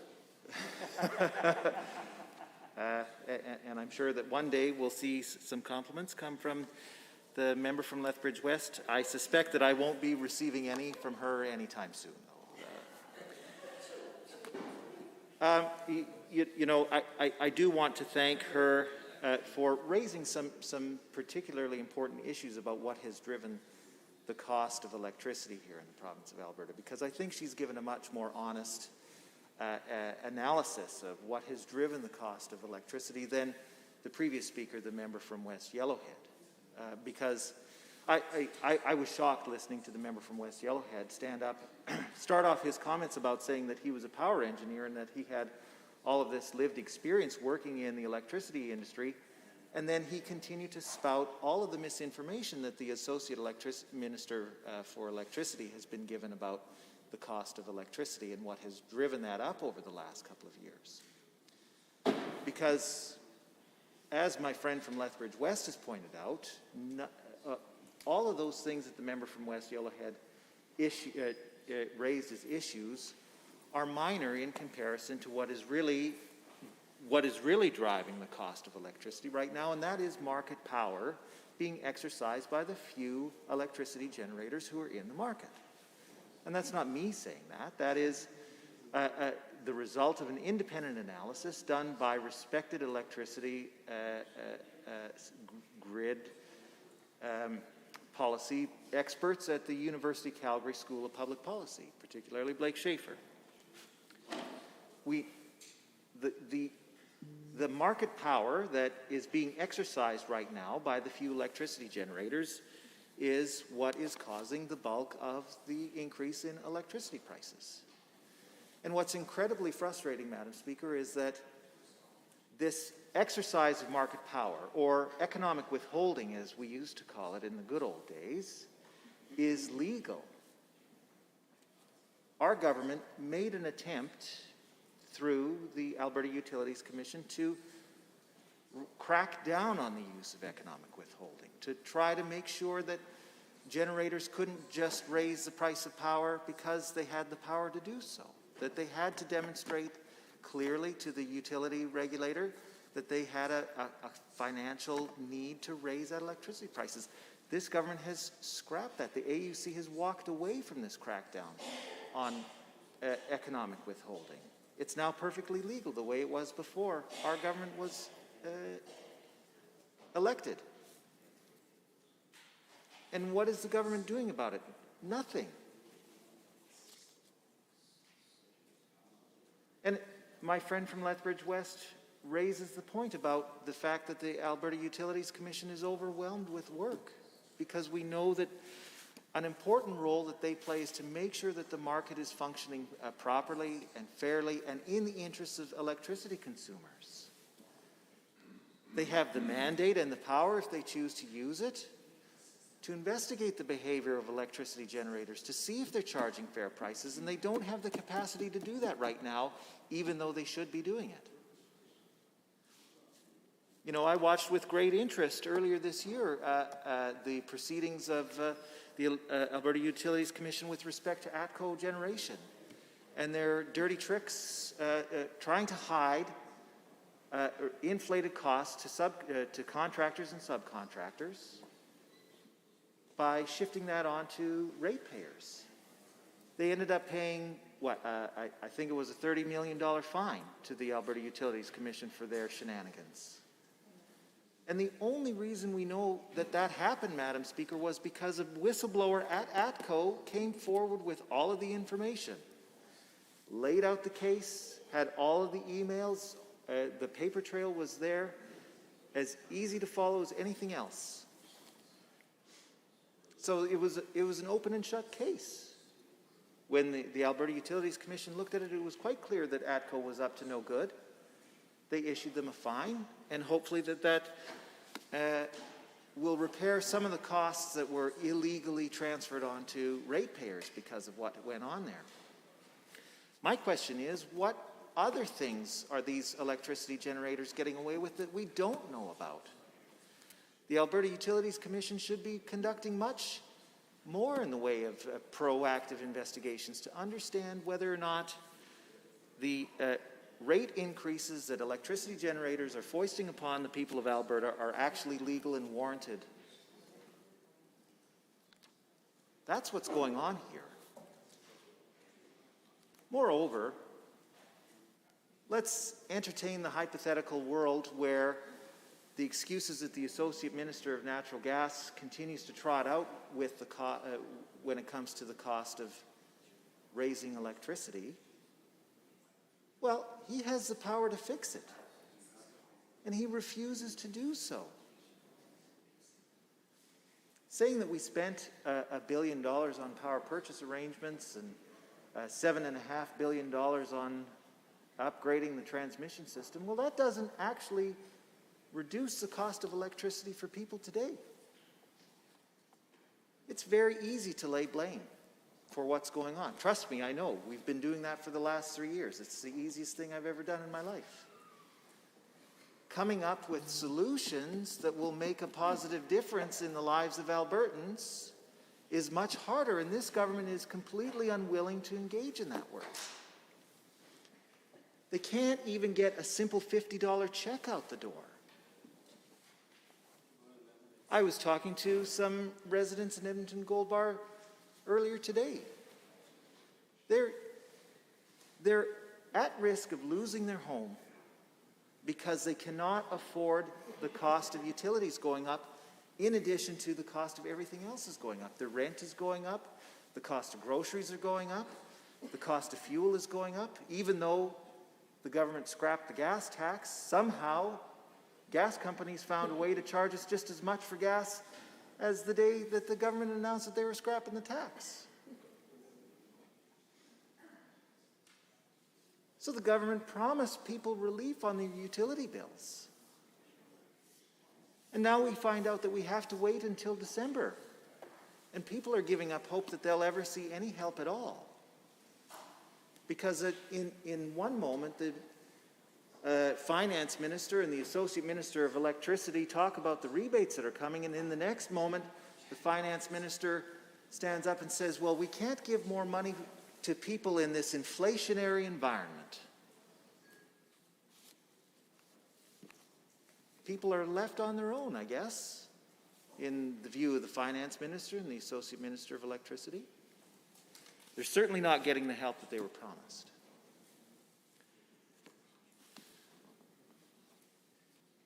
I just want to wrap up my comments here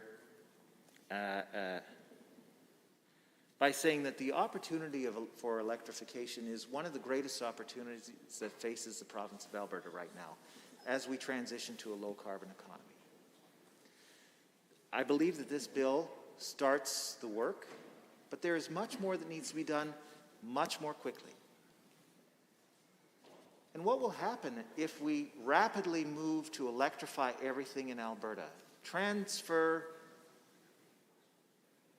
everything that's powered by fossil fuels right now onto electrical appliances, electrical vehicles? The end result would be massive savings for consumers. An analysis by an organization called Rewiring America found that if the average household switched all of its appliances, all of its machines to things powered by renewable electricity, that the average consumer would save $3,000 a year in utility costs, in fuel costs. Those are big savings that people need right now. Moreover, it will create hundreds of thousands of jobs, and not just in the electricity sector, in all of the spin-offs as well. Commercial sector, we need to manufacture more of these electric machines. In the transportation sector, even in sectors that you wouldn't think of as being traditionally associated with electrification, things like finance, right? People need to be able to pay for the transition to an electrified home. And I think that there are some opportunities for some financial instruments that would be suitable to helping families do that. Yeah, the member from Tabor-Warner, just, I'll be happy to explain that to him if he doesn't understand the point that I'm making now afterwards. Well, we have an agenda to stick to, and I'd like to honor every member's time and stick to that agenda. Thank you very much.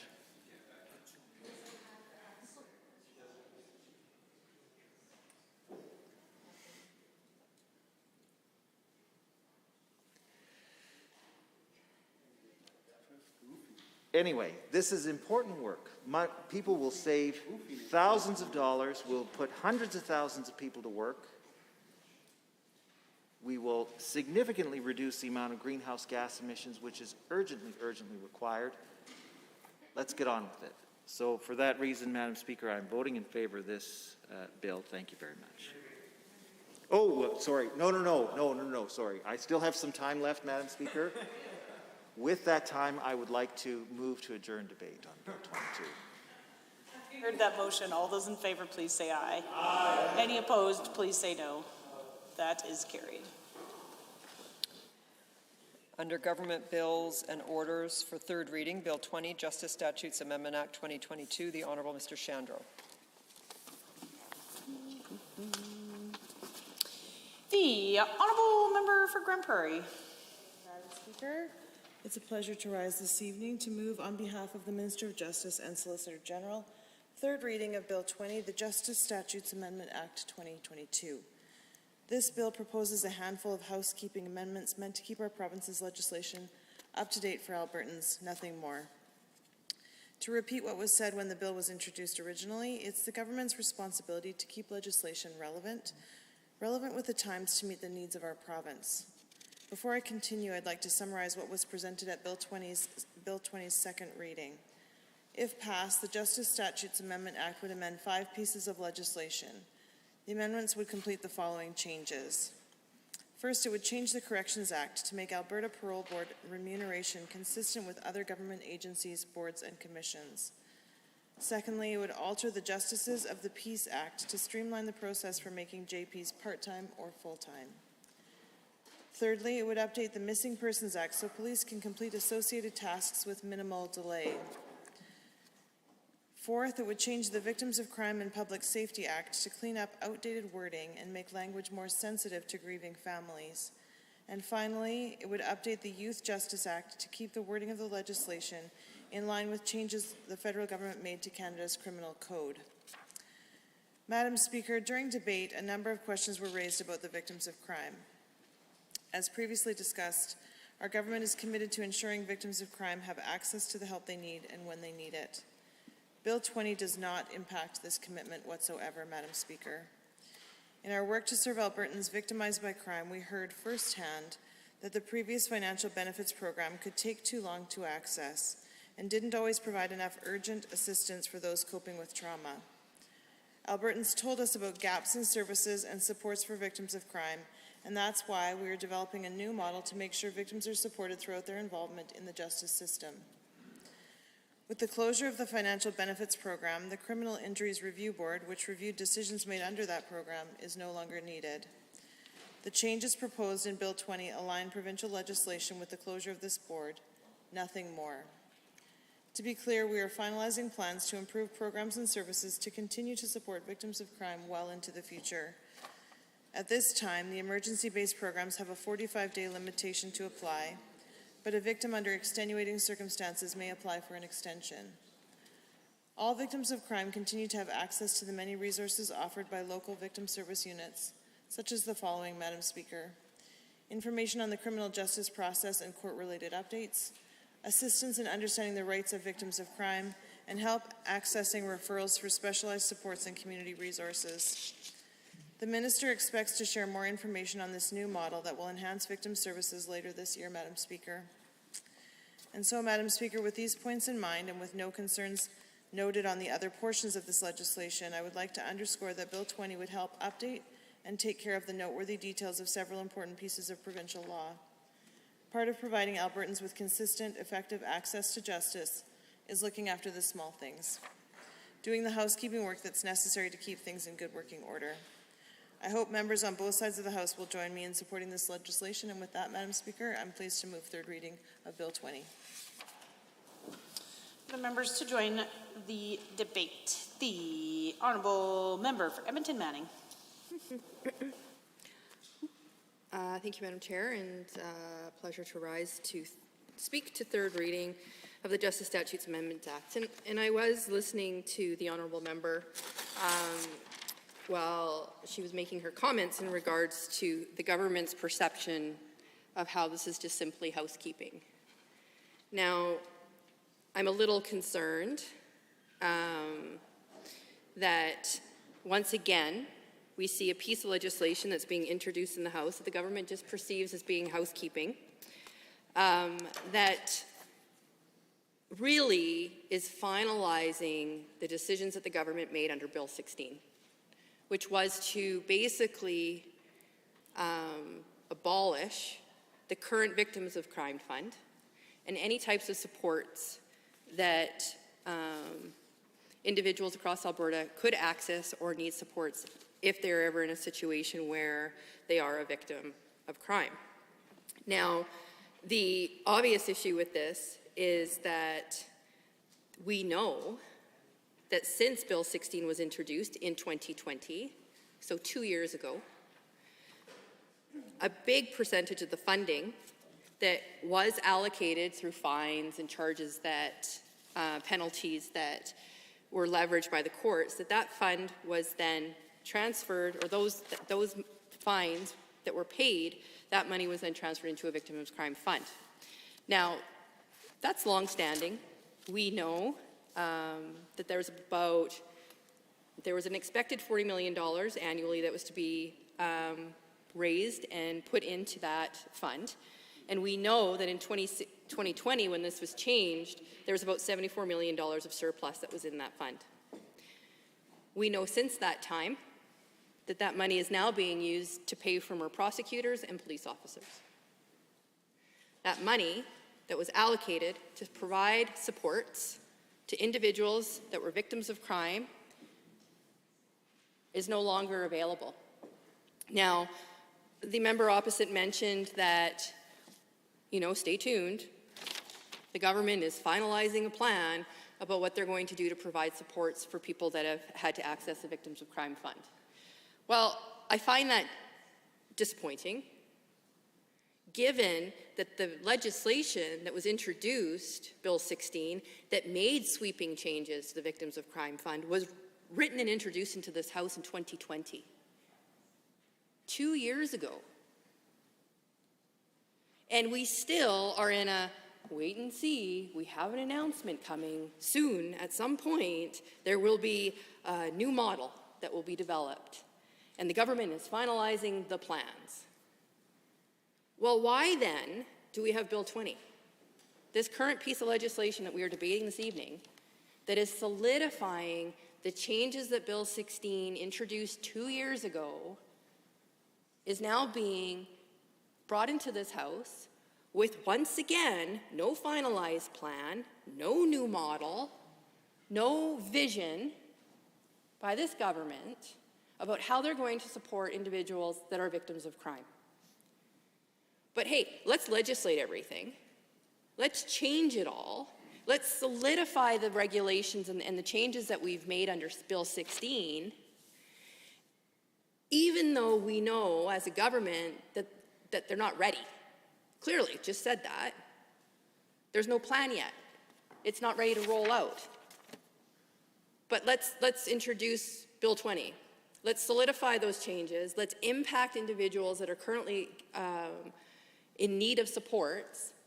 Let's use this fund to pay for prosecutors and police officers, not counseling services, for the very people that need it. And on top of that, let's not have a plan to replace that so that the opposition can look at it and go, hey, maybe this makes some reasonable sense. Again, you're putting the cart before the horse.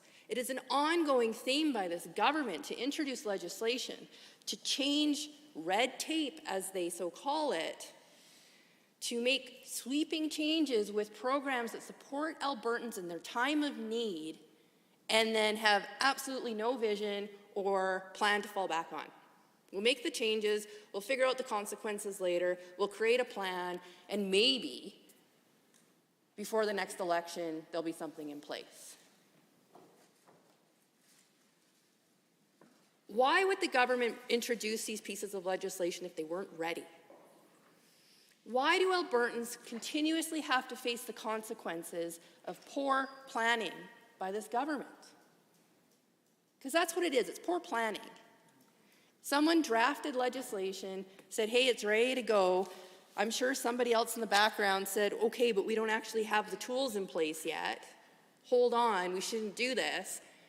And Cabinet looked at it and said, no, it's on the agenda, we got to push it forward. So we're just going to do it. Doesn't matter if it impacts Albertans, doesn't matter if it's going to mess up the system, doesn't matter if people aren't going to get the supports that they need. None of that matters, because at some point we'll just keep telling Albertans we have a plan. There's a plan coming, stay tuned. We're developing a new model, there's another plan, stay tuned. Some point, we'll let you know what it is. Instead of coming out and saying, here's our plan, here's the new model. Oh, and by the way, Bill 20 is going to reinforce the changes that we're making. That's what good governance is. That's how you make sure that Albertans have supports to and the resources that they need when they need them. You don't liquidate a fund and use what is intended to support Albertans to access mental health supports and be able to address the trauma that they've experienced, and then go back and go, well, because it's underfunded, we can't actually do that support. Well, no wonder, because the money's being taken out to be used for purposes it was not intended.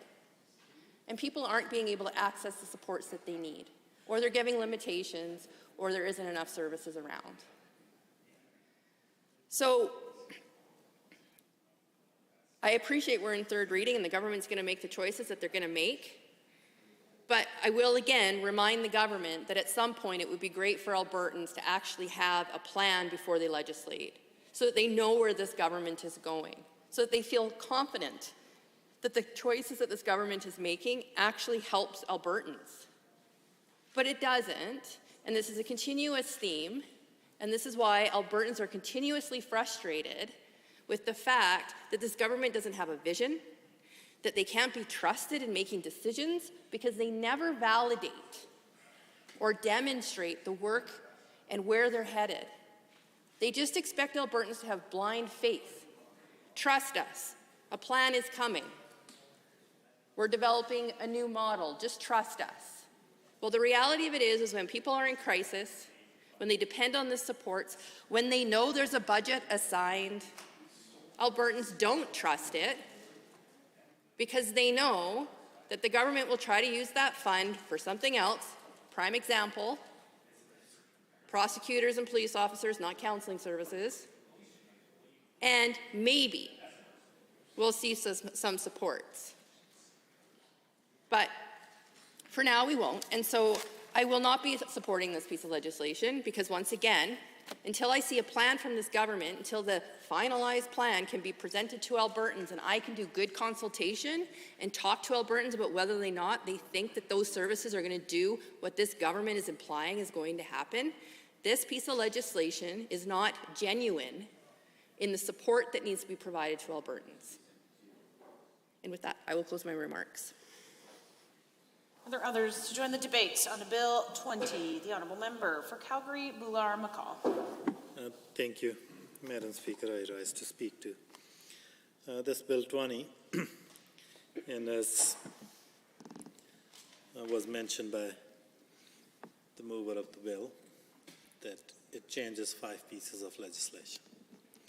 And I want to say that out of those 5, we take no issue with changes to 4 of them. Absolutely no issue with those changes. They are housekeeping, they are positive changes, and we support these changes. But at the same time, as my colleague from Edmonton Manning said, this bill is also legislating on the victim of crime fund, that dismantling of that victim of crime fund that started under previous Justice Minister. And so far, no efforts have been made to fix those changes. And the reason that the government raided the victim of crime fund was that government has been slashing Justice Department budget every single year. So far, they have cut $200 million from the Justice Department budget. And now they're taking money away from the victims of crime to backfill their reckless cuts. And I think with the corporate handouts, $4.7 billion, government even expedited the rollout of that. And instead of over 4 years, they rolled out that money in 2 years. But now victims is the 3rd year. They're still waiting for the new model.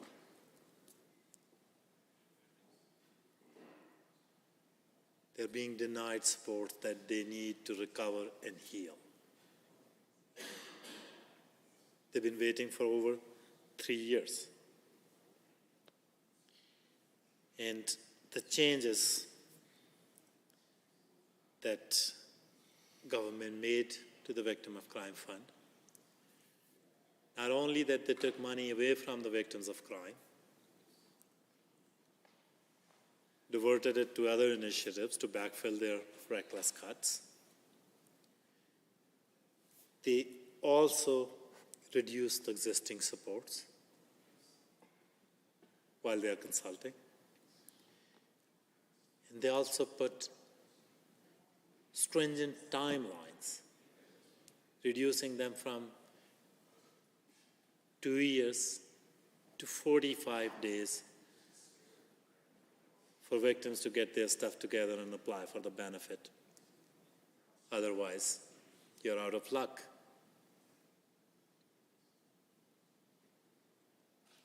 And it's the third year that now they are even solidifying the changes that they made to this, to dismantle this fund. But they are still not able to come up with the replacement model. And we are talking about victims of serious crimes.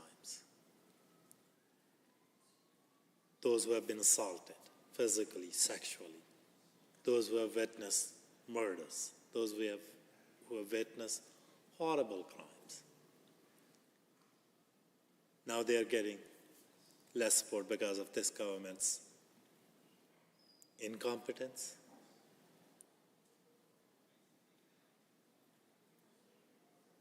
and this government's indifference.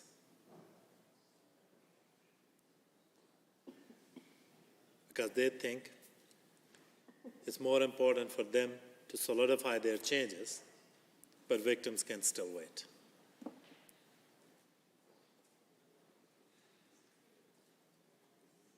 That is unfair. That is unconscionable. Victims should not have to wait for this government to get their act together, to put together a replacement plan. And as was earlier mentioned, that there is a kind of pattern of behavior with this government, that they are trying to strip citizens of their powers in consolidating power in government. Before UCP became government, for decades, there was a criminal injuries review board. There was an arm's length board where victims of crime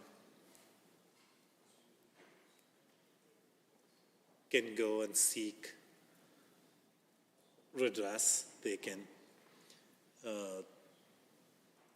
talk about the benefits they are getting, what else they can get. They can appeal those decisions and actually get the benefits, get the supports that they need to recover and heal. And government is now establishing the Criminal Injuries Review Board altogether. And if anybody suggests that's a housekeeping,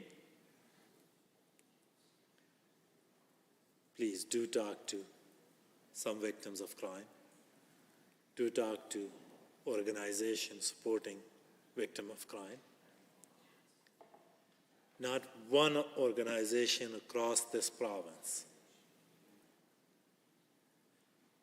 is on side with government. Government did not consult anyone on these changes. And since then,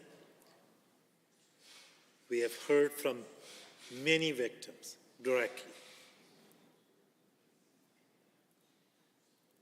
that they are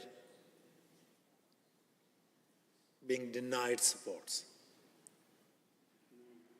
We are hearing from the victim service organizations how adversely and negatively these changes are impacting them. How adversely these changes are impacting those organizations' ability to help the victims of crimes.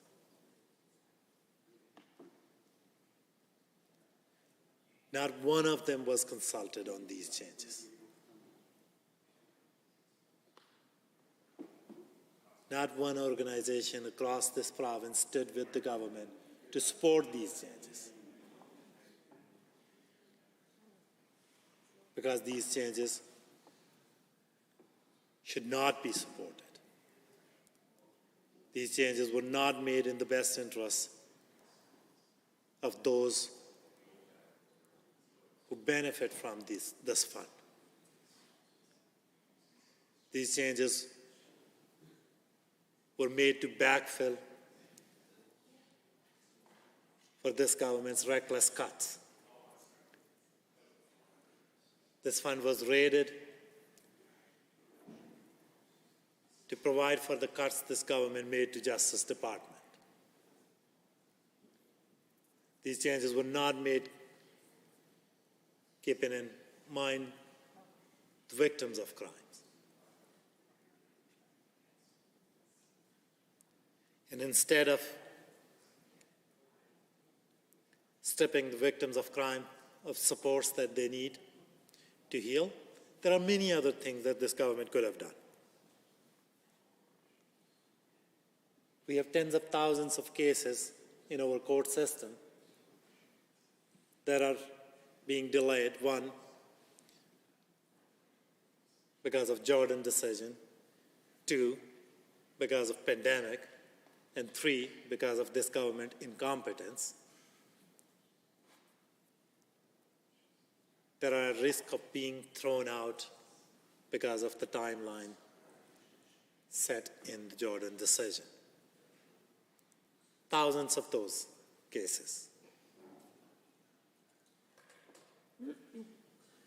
And many victims of crimes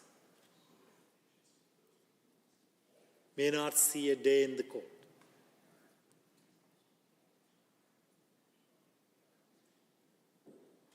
They may see their alleged perpetrators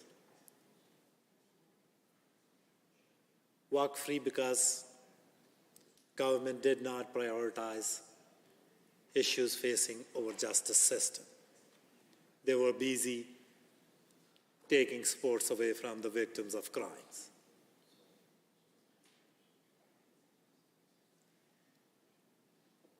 And those who are victimized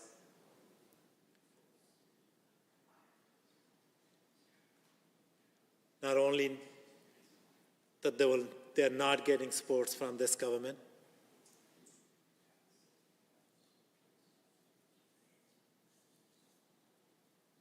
they may now also have to cope with delays within the justice system. And that will further impact their recovery. That will further impact their healing. That will impact their mental health. That will shake their faith and trust in our justice system.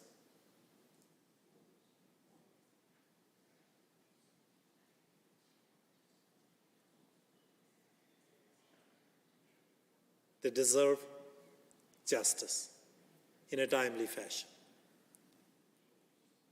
So instead of taking supports away from them, I think government should focus on and prioritize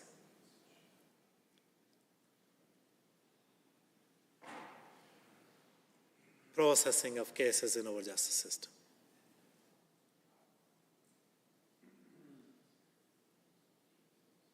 That should be the priority for the government instead of disestablishing Criminal Injuries Review Board. That was an important board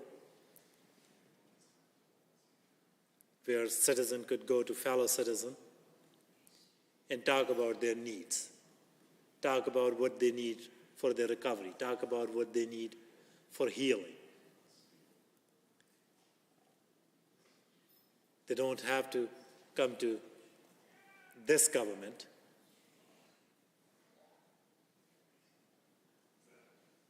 who doesn't listen.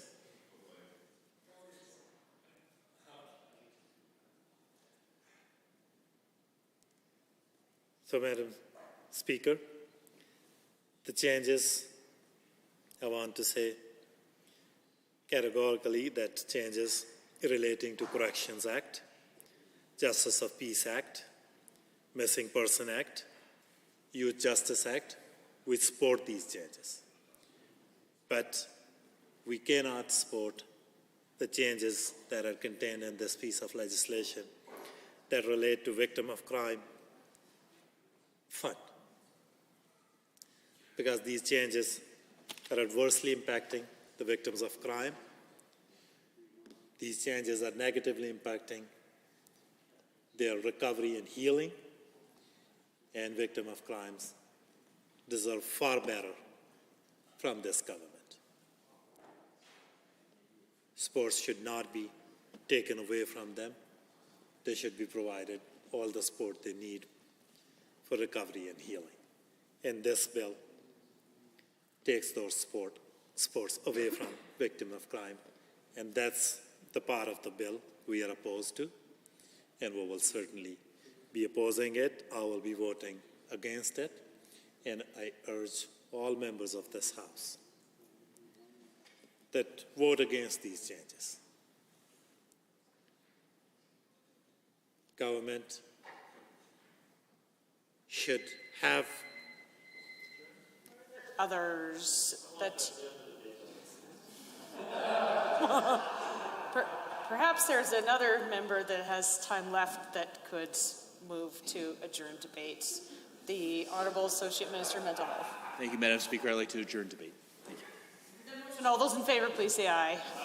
Any opposed, please say no. That is carried.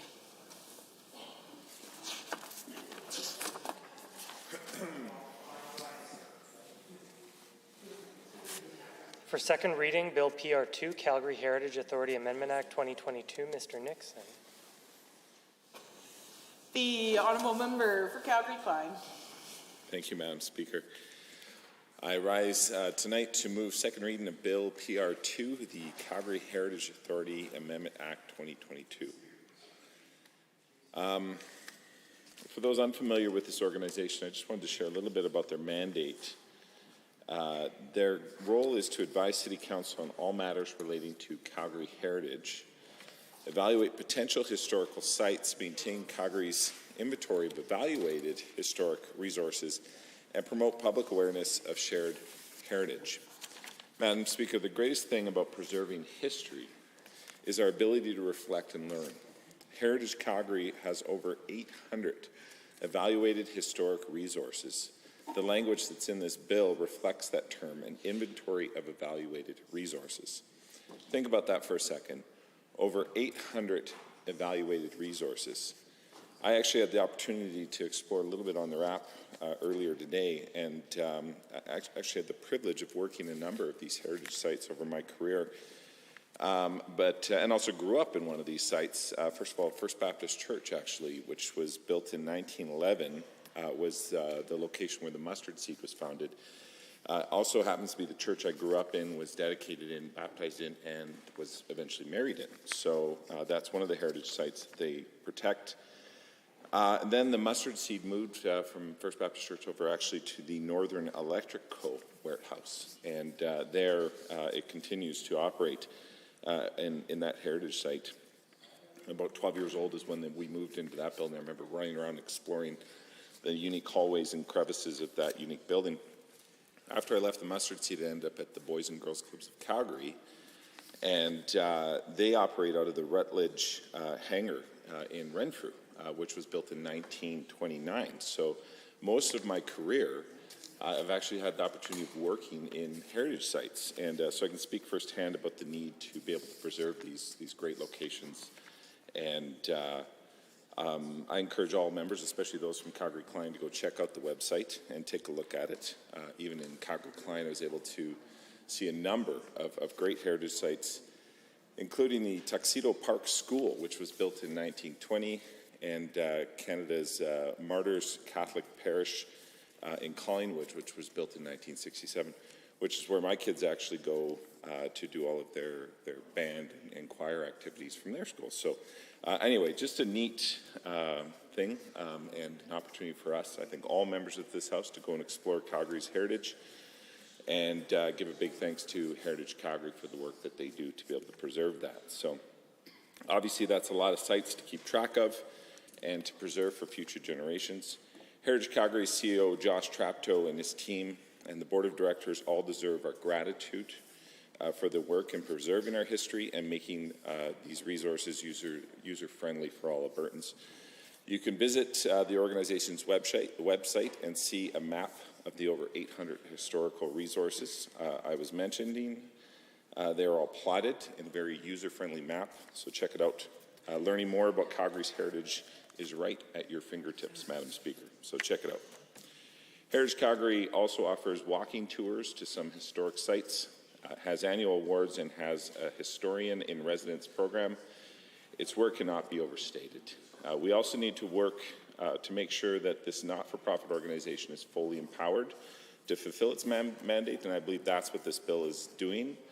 The language in this bill is updated so that Heritage Calgary can continue to run its organization to the best of its abilities.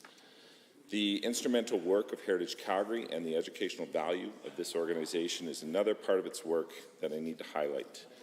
Anyone who takes part in a tour or spends hours getting lost in Calgary's rich history will come away with a bigger appreciation for our beautiful city.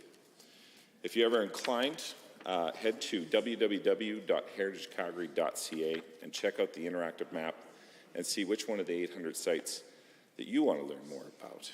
And take the walking tour and be sure to ask lots of questions. So that's why I support this bill, and more importantly, I'm a big supporter of Josh Traptow and his team and what they are doing in Calgary to preserve our history. It's my honor to be able to support this organization, and I would like to extend an invitation to this House, all members, anybody interested, to be able to explore Heritage Calgary. A rich history, a storied history is waiting for you to explore. So that's why, again, I'm supporting this bill, and I encourage all members of this House to vote in favor of this bill. Thank you, Madam Speaker. The Honourable Member for Edmonton-Castle Downs. Thank you, Madam Speaker. It's my pleasure to rise this evening to speak to Bill PR2, the Calgary Heritage Authority Amendment Act 2022. And I want to thank the member from Calgary-Klein for bringing this forward on behalf of Josh Traptow, on behalf of the Calgary Heritage Authority. I appreciate the passion that you bring forward when you talk about the heritage that Calgary has, as I know that something as important as our history and our heritage needs to be talked about and supported. And so I fully support this piece of legislation, and I would hope that all members of this chamber do as well. I know that it's something that was being asked upon, and I'm happy to see response and to show support for that. I know over the years I've worked with Heritage Calgary, hopefully when this bill's passed, and Edmonton Heritage Council.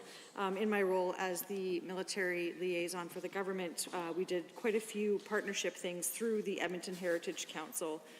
And I have to say the work that's done through these organizations is absolutely incredible. They really want to continue to raise awareness and tell the story of Alberta. And I think that by having it in the hands of these organizations makes sense. And to be able to show them respect and to provide support to them is something that is so important. And I really appreciate the member for outlining some of the great things that are happening in Calgary and some of the great ways that not just Calgarians, but perhaps all Albertans could get involved and explore their city. And really look at that storytelling, because the Heritage Councils, really understand the diversity that's brought our province to where it is today, and they're able to tell that story. I would hope that investing and supporting the Calgary heritage doesn't stop here. I know that there's been significant cuts over the years to our heritage within the budgets, and I think that in order to give it true support and meaning, we need to see continued support and resources.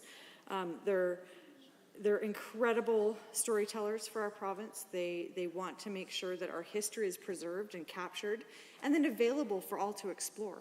And I think some of the great ideas that are coming out of Calgary and Edmonton really need to be looked at. And I know when we talk about, you know, the government's vision for this province and being able to tell Alberta's story, I would say we should look to those that talk about our heritage first. They're the ones that have they carry that knowledge and they share it. And so with that, Madam Speaker, I just say that I'm fully in support of this piece of legislation, and I hope that all members of the chamber are. And with that, I will take my seat. Thank you. Are there others to join the debate? Seeing none, would the honourable member for Calgary-Klein like to close? Members, the honourable member for Calgary-Klein has moved second reading of Bill PR2, Calgary Heritage Authority Amendment Act 2022. Does the Assembly agree to the motion for second reading? All those in favour, please say aye. Aye. Any opposed, please say no. That is carried. PR2, Calgary Heritage Authority Amendment Act 2022 is now read a second time. The Honourable Deputy Government House Leader. Thank you, Madam Speaker. Wonderful evening of debate. Grateful for everyone's participation. But at this time, I do move that the Assembly be adjourned until 9 a.m. tomorrow. Having heard that motion, all those in favour, please say aye. Aye. Any opposed, please say no. That is carried. House stands adjourned until 9 a.m. tomorrow morning.